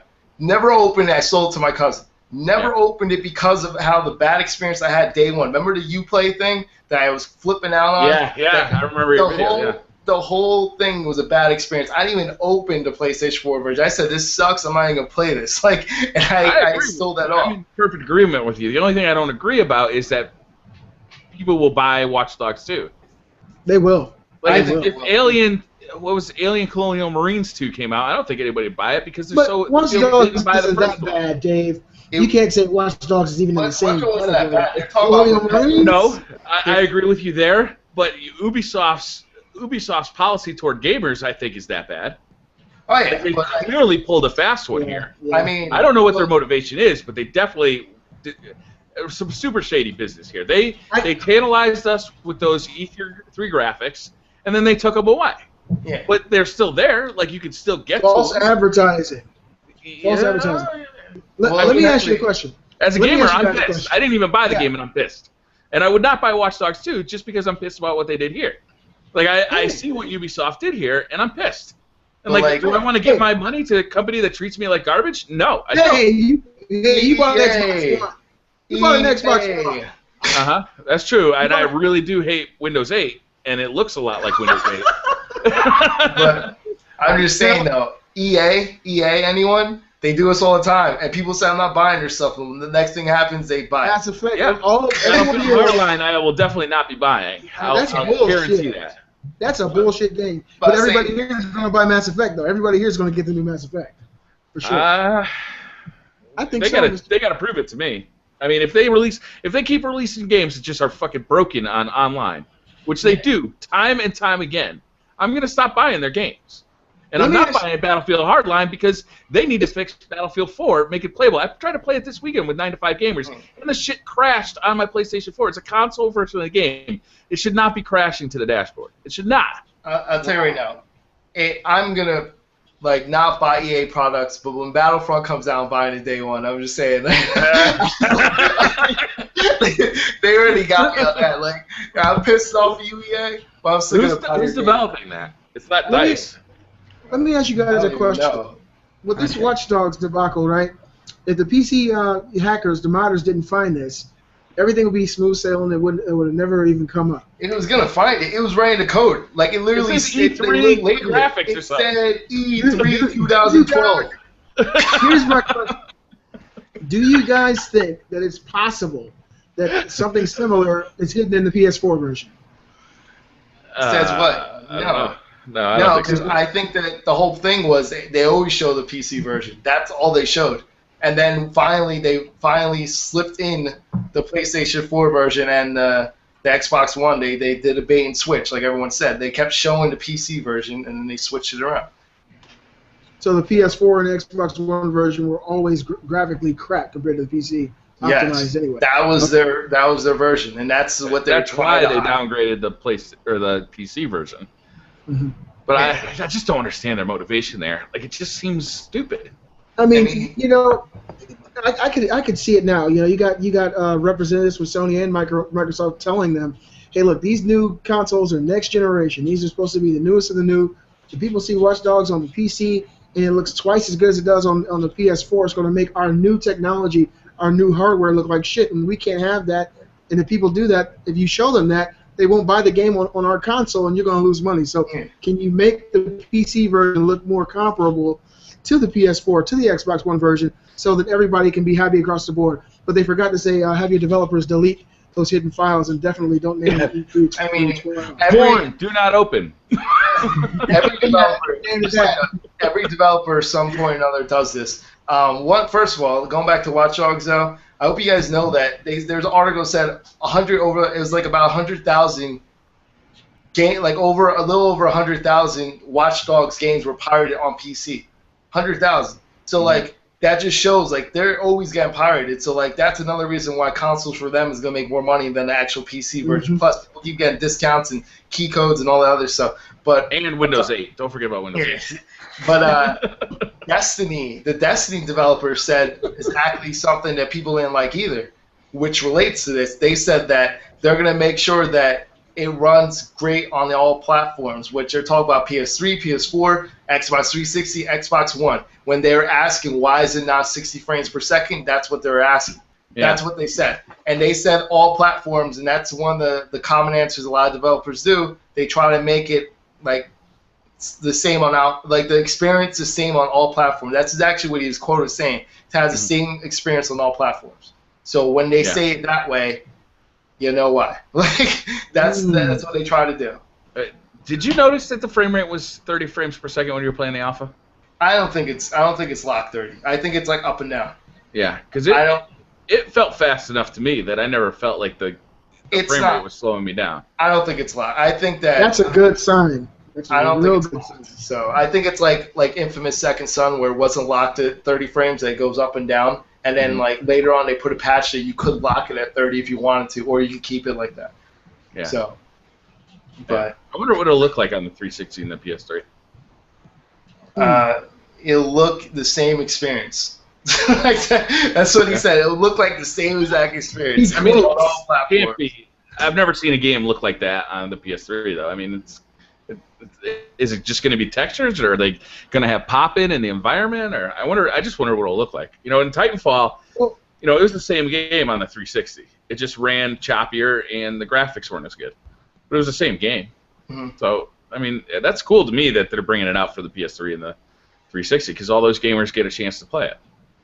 And they're being upfront. I don't like when companies lie to us, and I don't like when companies take our money and then abandon us and put out DLC for $60 when they haven't fixed the original game yet. Like Battlefield. He's talking about Mr. Hardline there. Yeah. That's a crappy ass game, man. I'm sorry, I'm not impressed with that. It's fun.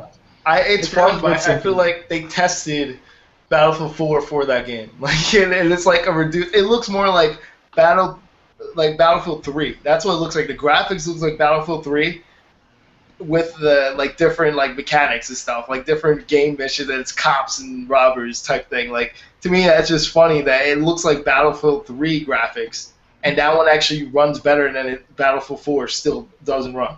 Yeah, I think that what they did was they got Battlefield 3 and they got Counter-Strike, and they're like, we can make a game out of this. Because you guys play Counter-Strike, it's just like cops and terrorists. Yeah, in the world of Battlefield 4, though, like their maps. Exactly. Let's just place it in these maps where you're already creating, and then let's charge them $60. Yeah, and they'll never question us. And I've heard that the matchmaking works better than Battlefield. I haven't played Hardline, but I've heard that the matchmaking works better, that the party system works better, and all these things still aren't fixed with Battlefield 4. I mean, that's like saying the matchmaking for Wii U works better, too. I mean, anything works better in Battlefield 4 right now. That's a good point. It's a low bar. It's like a 2-inch hurdle. I'm the world's best 2-inch hurdler. They got like that. They hamster in the wheel, like matchmaking, like, oh, internet's going pretty fast. Like, this is way better. The only issue I had with Hardline is that, to me, it seemed too similar to Battlefield 4. I mean, I just felt like I was playing, like BriarRabbit said, I felt like I was playing DLC for Battlefield 4. That's what it looks like to me. It doesn't feel like it's, the evolution of it. Of course, they changed the paradigm. It's, it's not a war setting, but it really could be, because it's not really cops and robbers. It's a massive scale, war zone with people who are criminals versus a shitload of police. It's a huge playing field. It's gigantic. You know, you can get in your car and drive across the map. You feel like you're in Grand Theft Auto. The vehicle mechanics suck, though, by the way. We'll continue. Yeah, they do. But I just felt like it was, you know, a cash cow, just a money grab for something that we've already played that they changed some slight mechanics on. I mean, and the graphics, yeah, they look like crap. I mean, of course, I know this is not the finished product. Mm-hmm. But to me, it just felt so similar to the previous Battlefield 4 game. And I was like, yeah, you know, I won't be buying it. It's just no way. There's no way I'll buy that. Let me ask you this. This game comes out, right? Imagine this game comes out and there's something like really broken about it. Who are you going to be mad at? You're going to be mad at EA for releasing another broken product? You're going to be mad at yourself for, you know, trusting EA to actually give you a good product? Hey, I'll say it like George Bush. You fool me once, shame on you. You fool me twice, can't get fooled again. So, yeah! Well, yeah! well, if he fooled you the second time, it's still shame on him, right? Or no? I don't know who BriarRabbit was. That fucking senator who screamed. Yeah, if you fall for it again and you get got, you can't blame them at all. You can't blame EA at all. If you go and spend your $60 and you know that they have a history of doing this shit, I'll wait. They have a long history of it now. Yeah, I'm saying City was completely broken. Battlefield 4 is completely broken. What else? Come on, I know you guys can help me out here. What else has been just trash online? What else did EA make? Made the Sims. Okay. Yeah, SimCity. Yeah. Sims? Yeah. What? Like crappy games that I made? No, like the games. Recently, it seems like they've been on. Yeah, there's a lot of those, but recently it feels like they've been on this streak of games that have had huge multiplayer components that just hasn't worked. Like the system cannot handle. FIFA. EA is not capable of building this infrastructure. Like right away, FIFA sucks. A lot of people said it's like worse FIFA. Like matchmaking, everything just sucks. FIFA. They don't even have like certain mechanics in the game itself that doesn't even make sense. Like that right away. The sports games, like Madden sucked. Like I mean, I could go on. All the sports games for them, like they just lost their edge. I don't know what's going on. Basically, if someone buys this game and they get fucked, they deserve it. They bent over, grabbed their ankles, and said, "Let's go," because you should know by now. If you really are interested in getting hard lines, the game looks like it's interesting to you, which it may be fun for some. For me, it just feels like more of the same. Let it come out. Wait for a week. Wait for 2 weeks. You know, hear the consensus of the consumer.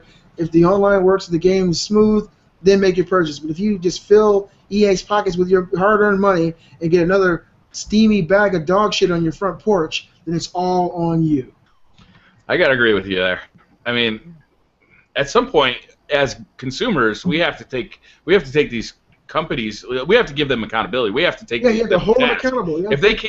If they keep trying to shove crap at us, then we got to say no more crap. I'm not eating this anymore. I'm not doing this anymore. I'm not going to buy the sequel to a game that you lied to me about, and I'm not going to buy the sequel to a game that you still haven't fixed. Like you sold me Battlefield 4 and it still doesn't work 8 months later. Watch Dogs 2, you told me it was going to be one thing and it's not. And you did it on purpose. Like why? I don't know. You got to say no. You know, I'm not doing this. I'm not buying your product because you don't treat me right. You don't love me the way I want to be loved. And that's how you got to be. You don't make me feel good about me. Is this about Battlefield, Briar? Battlefield 4 makes me hurt inside. Well, I think that they should have maybe. If you had Battlefield 4, they should have maybe given you that game for $30 digital download. They would make way more money than they would just selling it for $60 or $70 like they're doing in Canada. Like, why would they do that? Got it going on, man. I love Canada. Go ahead. I agree with you, Marco. I think that's a great idea. If they said, here, if you have Battlefield 4, we're going to give you a discount on Battlefield Hardline. Just a goodwill act from EA. Now, I know Not Too Nerdy is going to get pissed at me for saying this, because we had this conversation about DLC for Call of Duty earlier in the year. But if EA said, look, if you bought Battlefield 4, we understand your experience has been bad, and here's our good faith gesture, right? we'll give you Battlefield Hardline for $30, maybe a mail-in rebate. So everybody knows mail-in rebates, you get, probably 20% of the people who actually take that tag actually send it in, right? But it would be enough of a good faith gesture that would say, hey, well, now I'll check out Battlefield Hardline. EA has admitted their mistake, and they're trying to make it right. And if they did that, I agree with you, Marco. I think I would get into it. But what they're pulling now is baloney, and I'm not ever. I don't know if I'll ever buy a Battlefield game again. The thing is, I'll buy one, but I feel like I don't want to buy one right now. It sucks because it's not DICE's fault. This is clearly on the publisher. The game wasn't ready, and the publisher did not want to release it late because of their shareholders, and that's what they're worried about, the money. Because it's, if you say you're going to delay this game when it's a big budget game, the people that have stock for it are going to flip. The shareholders control EA, and that's the thing with EA. Always suck. They're held hostage to their shareholders, and because of that, DICE takes all the punishment. And the thing is, that's a reason why they can't give things for free, because these developers still need to get paid. They are working overtime and stuff like that because they're trying to fix a game that was never ready to be released. And while they're doing that, they're also being forced to do another game that's still not ready, that's in beta right now. And I know they have a huge team, but at the same time, that's a lot of work. That's a lot of pressure, and that's a lot of things on the same server. So I don't know if people realize this. What's going to happen when that game's released, when Battlefield already has a lot of people on the server, and that game has a lot of people on the server, then what's going to happen? Crash. Because it's only beta right now, and it's crashing sometimes now. Wait until it happens. You should see how often that crashes on the PC version. The PC version, it's glitched out like crazy for beta. The PC version, you can't even record. You can't stream. I saw Angry Joe, like, you cannot stream using Twitch, or what's it called? OBS? No, not OBS is the only one you can use. Fraps. Okay. Yeah, Fraps? you can't use Fraps? Not Fraps. So what's the other one called? The Splitter, XSplit. Yeah, you can't use XSplit. It crashes automatically. So they had to. OBS is the only one you can use, and it still lags like crazy because of OBS. And that's it. Like, that's the only thing that works. So there's so many bugs in the game already for PC version. It just looks like it reminds you of Battlefield 4. That's how bad it is right now. Like, it reminded me when Battlefield 4 just came out, and that's what it looks like for the PC version, which is weird. So I don't know. Damn. Looks like we're going to get more of the same, guys. Put your wallets back in your pockets. That's bad news. That's bad news. I haven't heard the same thing about... You guys been playing the PlayStation 4 version of the beta? I played it at E3. I played it just for a moment to get a feel for it. Got a couple games in, and I just didn't like it. You didn't try any of the matchmaking or anything like that, right? No. That's always where I have a problem. When I play by myself on Battlefield 4, it's generally not too bad an experience. Sometimes I still get a bug that, wrecks it. But normally, it's not that bad an experience. It's when I try and play with other people. When I try and play with 9 to 5 gamers yesterday, or when we were trying to play as a group, like, it's been a bad experience for me. And it was a bad into it. It was a bad experience for me because that wasn't the beta or alpha I wanted. I wanted Destiny. I ended up getting Hardline. Damn it. Yeah, that was a poor choice, my friend. No, I applied for them both, but they only gave me one. Oh, really? You applied for Destiny? I thought they gave that to everybody. No, they didn't give it to everybody. They had a certain amount that they gave out. Oh, really? They're tweeting out codes on Twitter. Yeah, we went to their website, and their website said that they were exhausted, and so I was a little late to that party. Any of you guys excited about? I know it's off subject. The Infamous DLC coming out. What's it called? The First Light. I'm excited because I was able to get rid of Infamous. Yeah, that's nice that you didn't have to keep the disc. That is cool. I like that. That game, I don't know why I'm thinking about this right now. I know we're running late, but I can talk all night. That's how I feel. This game is such a great idea, and it's implemented so well, but the world feels so dead. I feel like if they just made a DLC that added side quests in the world and people actually, doing things in the world and the interactivity with just non-player characters, that it could breathe some life into that game. It's just so little that you can actually do in it. Once you go and take out the DUP and do your little quests and find people and find cameras, then you're really just restricted to just running around and jumping and flying. I feel like if they created a DLC that maybe maybe something called the Life DLC or something to make that game feel more alive. A zombie invasion like Red Dead Hell What was yeah! that? Red Dead. What was the Yeah, DLC for Undead that? Nightmare. I Undead think Nightmare. this is a start, like by just giving you a new character with new powers. Like you already had those powers, but you didn't have the full powers because she has the full power. So you play as Fetch. So it's a new story and new character. So But the thing is, not too nerdy, how can you get this game without having the actual disc? Because if you get it without having a disc, does that mean you download the size of the entire world? Because the DLC, I'm sure, really, you download the entire game? yeah, and more Basically, like this is not the first time they did this. They do this all the time. They always do the disc. You'll need a disc. A lot of it's like the DLC. Like the DLC is not even related. They do that a lot. So basically, Like, you get the You could world. download Infamous, the whole game, if you want. You can buy it online. Yeah, like Sucker Punch does that. Like they do that a lot for you. So Wow, I had no idea. they Wow. like doing that, which makes sense because then you don't have to have the disc. You know what I mean? They feel that they're at that point where if you didn't buy it already, then you might not buy it, but they give you incentives for buying it. If you buy it, you get like extra content in the next DLC game. But if you don't, you still have the option to play it. So then getting $20 from someone is better than getting, not getting anything from them. So that's the way to go. someone like me versus you who still has the game. When I get this DLC. I still got it downloaded on my PS4 though. Oh, okay. It's gonna recognize that. A person who still has that download or that disc, they're going to get additional content. Yeah. Over the just plain DLC. Just You're gonna have like an extra content. I don't know what it's gonna be. I don't know if it's gonna be like clothing. Who knows what it's gonna be? You're gonna get more content though. I know that for sure. They already announced that. So you get more stuff because you had the game compared to someone who didn't. So sounds good. Yeah. Hopefully there's more trophies. But I doubt it. I already got platinum, so I don't think that you could do anything else. You platinum that game? That's impressive. Yeah. Yes, it is. It's already troubling enough just on normal. The game is hardcore, man. If you guys haven't already, go ahead. No, quit being so passive, man. Say what's on your mind, brother. Rock, paper, scissors, shoot. Rock, paper, scissors, shoot. No, go ahead. I was just going to change the subject real quick so you can finish off what you were going to say. No, I was just saying that everybody in my household besides Nova and Nina beat that game. My 12-year-old beat it, 13-year-old beat it, Kate beat it, and I beat it. So we got plenty of playtime out of it. Continue, Mr. Unreal Gamer. Thank you. Well, if you guys haven't already, the Crew closed beta sign up. You guys can do it right now. It's for PC only, and you need a Uplay account. It's going to come in... you guys going to get that game? Because I'm not. Not too nerdy's out. You play...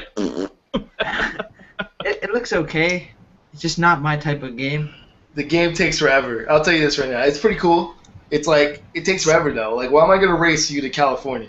From like, 2-hour races, right?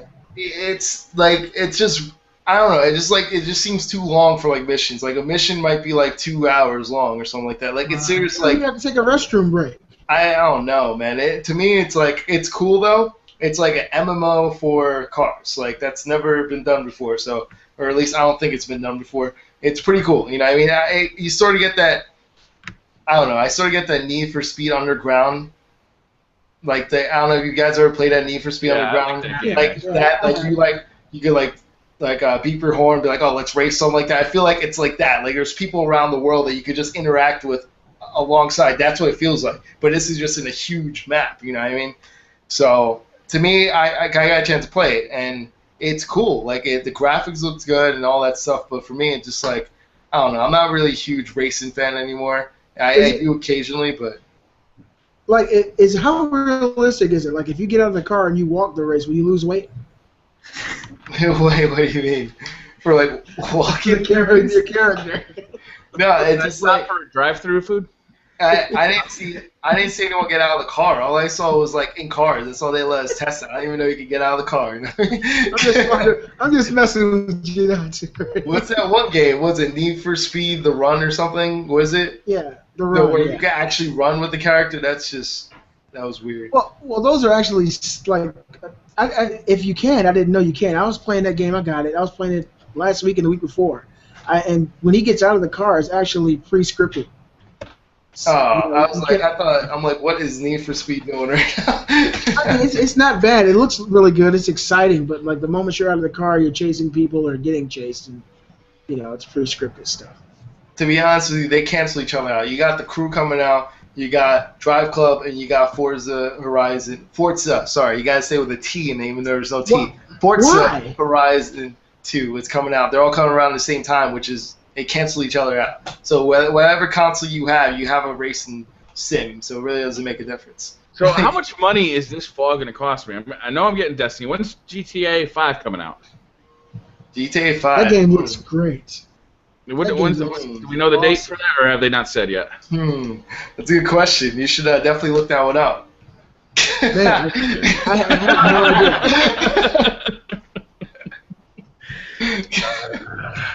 Yeah, that game looks phenomenal, man. When I saw GTA 5, I swear I didn't know what it was until I saw the main characters. I was like, what is this? They really went in there and did, a lot of work to make that game look vastly improved over the previous generation. I just hope that they can do something similar to that with The Last of Us. Oh, man. Because GTA 5 does look like a PS4, / Xbox One experience now. It looks fucking phenomenal. And if they can do the same thing with The Last of Us, I'll never play GTA 5. That's funny, though. I'm like, that's a good idea. So have you found that release date yet, anyway? No, I haven't. Yeah, that's what I thought. That sucks. I'm going to find it. I'm going to make it up. It's going to be November 15th.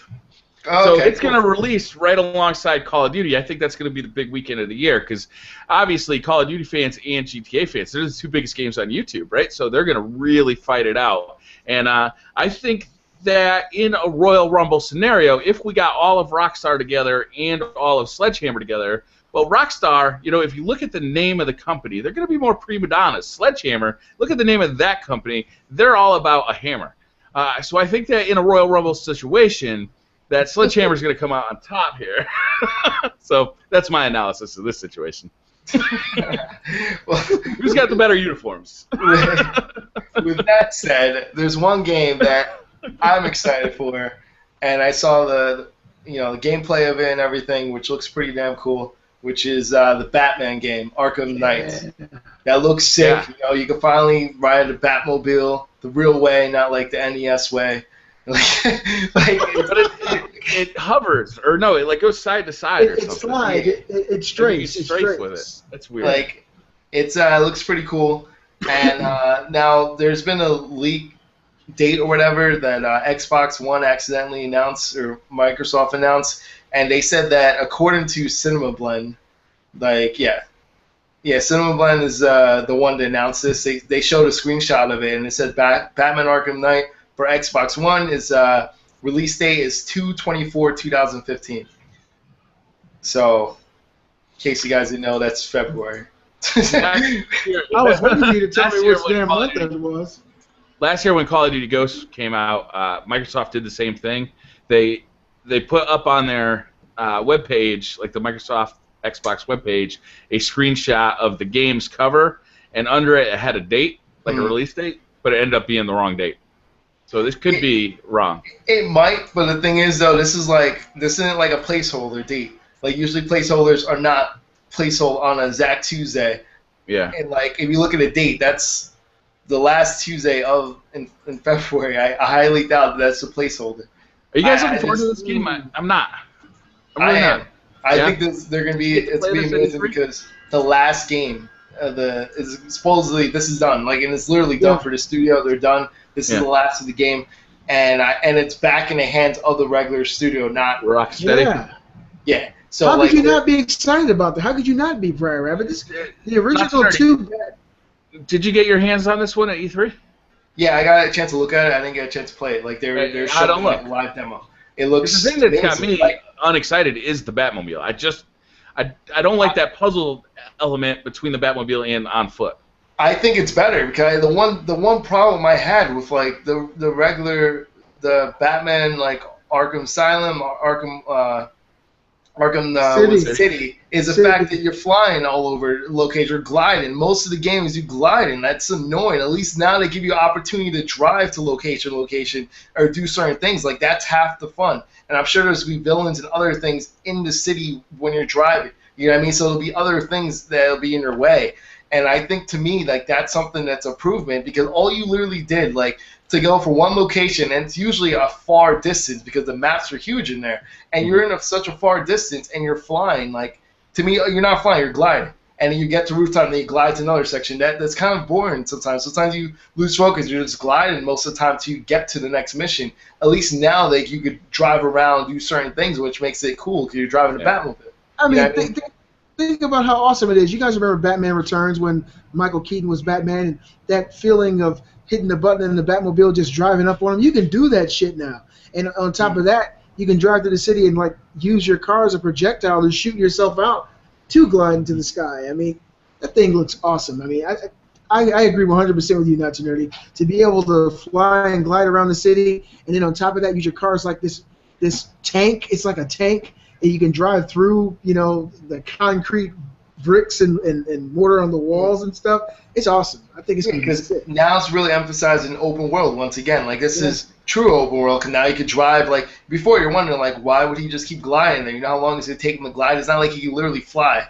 You know what I mean? So he has to glide from one building to another, and it takes forever to do that. Why not have a vehicle? Why not have something? Now it makes sense. He has a vehicle. You can get into the vehicle, and it's pretty cool. It's pretty sweet to see that. You know what I mean? It gives people more options in the game, and I think that like that's a huge thing in the game because you don't want someone to lose interest. Like just it's gonna feel repetitive that all you can do is do a mission and glide to the next mission and do a mission and glide. Now you can do different things. You could glide to the next mission. You could go on the streets. I'm sure there's be other things. There might be someone who needs saving. There's other things that might happen now. Who knows like what's going on? But from what I saw, the world still looks kind of empty down low. I don't know what they're gonna do with it. So they didn't really show too much. So who knows what they're gonna do? You can do you create think Batman ever loses his keys? I mean, he doesn't need keys. You made me lose my toothpick, man.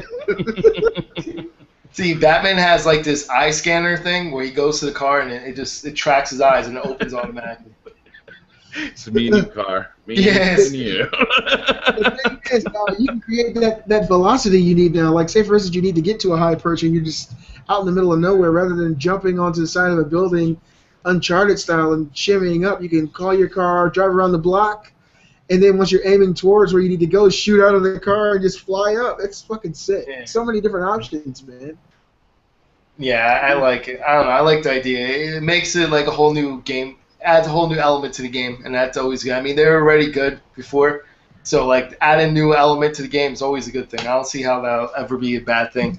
So I think that's good. Hopefully it ends well. I mean, Scarecrow is a good villain as well. The reason why is because it could be anything that's attacking you. It's your fear. It's your fears that are causing damage. So they can literally, it's no limit to what they can show you because you don't know what's real and what's not. So that I love stuff like that because you could picture they could throw anything at you. They could put a dinosaur if they wanted to. Like if that's their fear. I don't know what Batman's scared of. Some of those old Eternal Darkness tricks. Yeah, maybe he's afraid of Barney. I don't know. Maybe Barney's singing along. I have no idea. Wow, that sounds exactly like him. That's kind of scary. That was pretty spot on. That was good. Beastly Barney, you see the purple lettering. Well, now we know what happens if he loses the tournament. He might have to be wearing a Barney suit in the video. Don't think too hard on that, Not Too Nerdy. Waste your energy. He's like, what day is it today? He's like, Barney's birthday. Oh, God. Man, for Slow News Week, we sure had a lot to say. Yeah. Hell yeah, man. This is awesome. Nothing happened this week, but we had the longest show of all time. Yeah, right? Damn, that's called having fun, guys. Should we wrap it up, or you guys got more topics you want to go over? I'm good. All right, let's wrap it up. Not Too Nerdy, what are you up to this week? That's a good question. I'm asking myself that right now as we speak. But what I'm going to do next week, obviously I'm going to do another garage/yard sale video game pickup, so definitely check that out. It was a slow week this weekend, but I still managed to salvage some pickups. How's that series doing? Is it getting views? Because I find it fascinating. I really like it. It's actually getting a pretty good amount of views, especially since like I comment on people that I watch and their pickups. Like their people are watching me now. It seemed like I got a lot more subscribers from them and stuff like that, which is pretty cool. I love the series. It's a lot of fun. And, I was able to go to the flea market as well at some garage sale pickups. Not great ones, but, I was able to get certain things. But, I might pick up – I was supposed to pick up the UFC game last week. I don't know if I'm going to get the UFC game or if I'm going to get the Transformers game. I might get one of the two this week because the new Transformers game comes out this week. Check out the reviews of that UFC before you buy it, my friend. Yeah, I know. EA took it over, so that's the reason why I was kind of scared. Check out those reviews before you. When are we gonna start using EA to mean shitty? That's so EA. But like extra ass. What?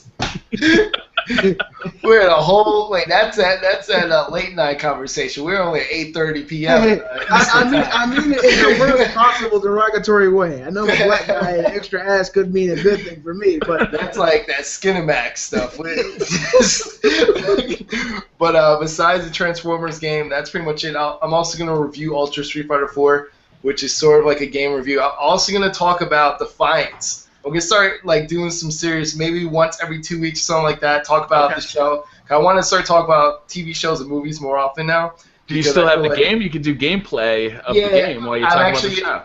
I'm actually in the process of getting it back because I got rid of that game a while ago for the Xbox 360 game. It's 360? Yeah, but I heard now it's free to download. It's free to play, so if that's the case, I have to check that. If it's free to play, I'm just going to re-download it for the Xbox 360. I'll download that too, yeah. I'm pretty sure it's free to play because I know the PC is free to play, and I heard there's rumor that it's free to play for all because I beat it completely. I beat every side mission, everything, but then they give you a new mission every week before the show, and it relates into the show. It ties into Yeah, that's right. I forgot about that. Are they doing that for season 2? Yeah, they started already. So that's cool.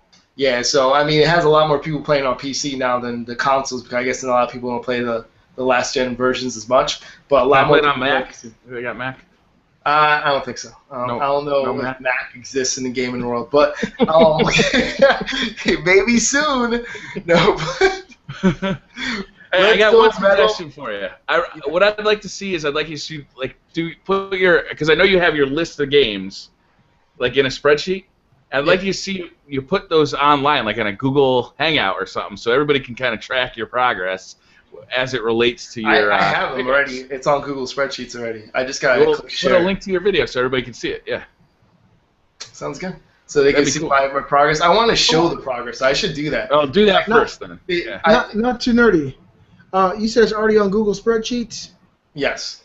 Is your address on there too? What do you mean? Is your home address on that spreadsheet? Yeah. So I don't think so.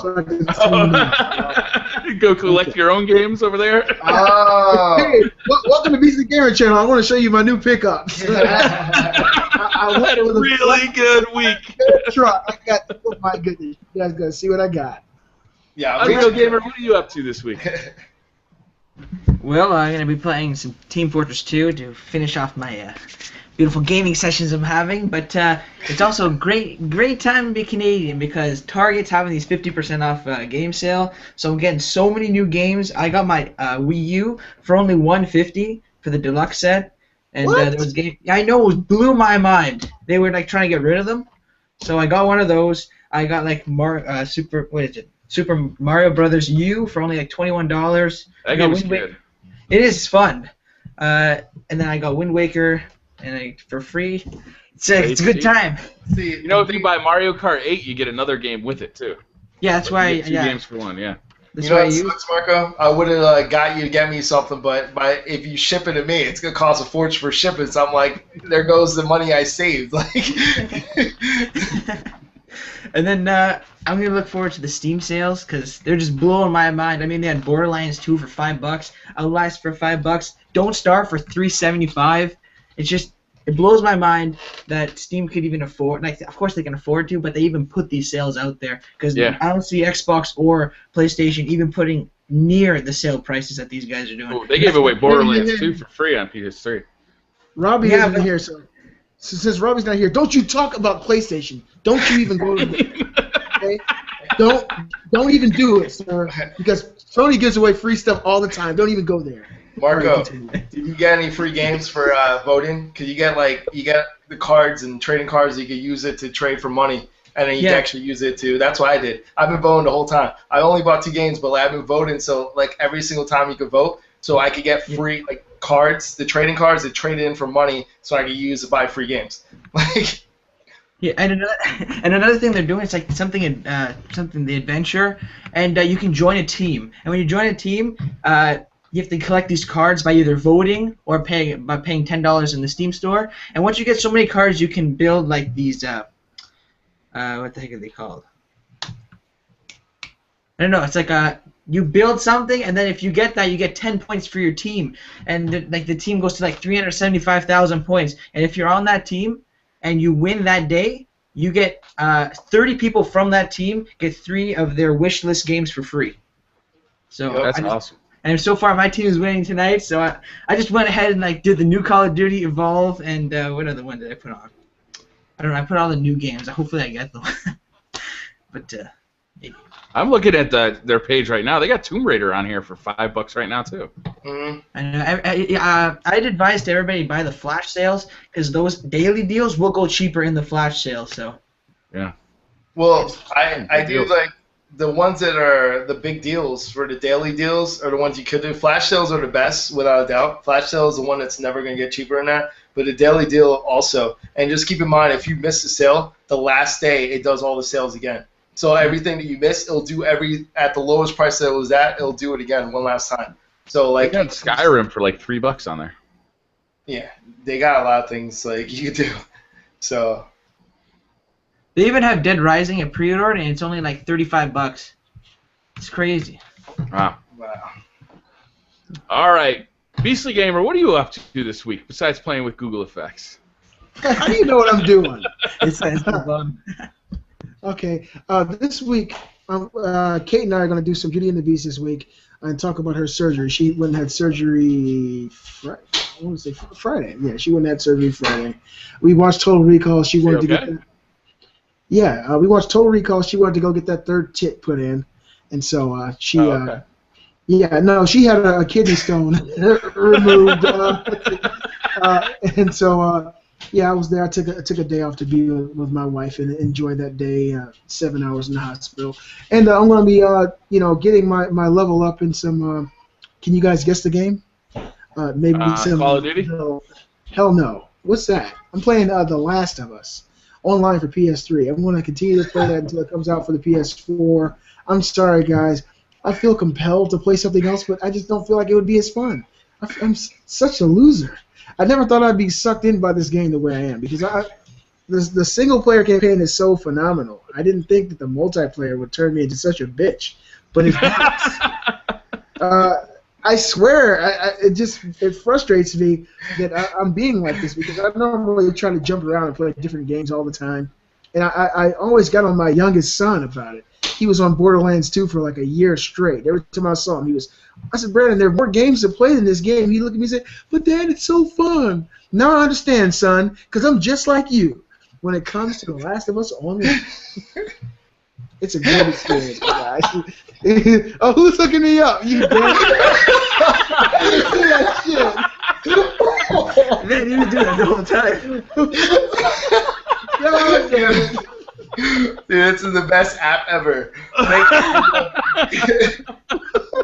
Not too nerdy, you bastard. That's right on. Too much. Don't move. You'll see it. That is perfect. My mustache is coming out of my damn nose. Dude, that's like Dr. Robotnik style right there. You know. Do the hair, damn it. I'll get you, Sonic. Damn it. Yeah, That's awesome. what I'm doing. Yeah. All right, I think we should wrap it up. I think we ended on a good note. Before Brett starts drawing on our faces, we're going to end this show. Thank you guys for watching. See you later. Bye.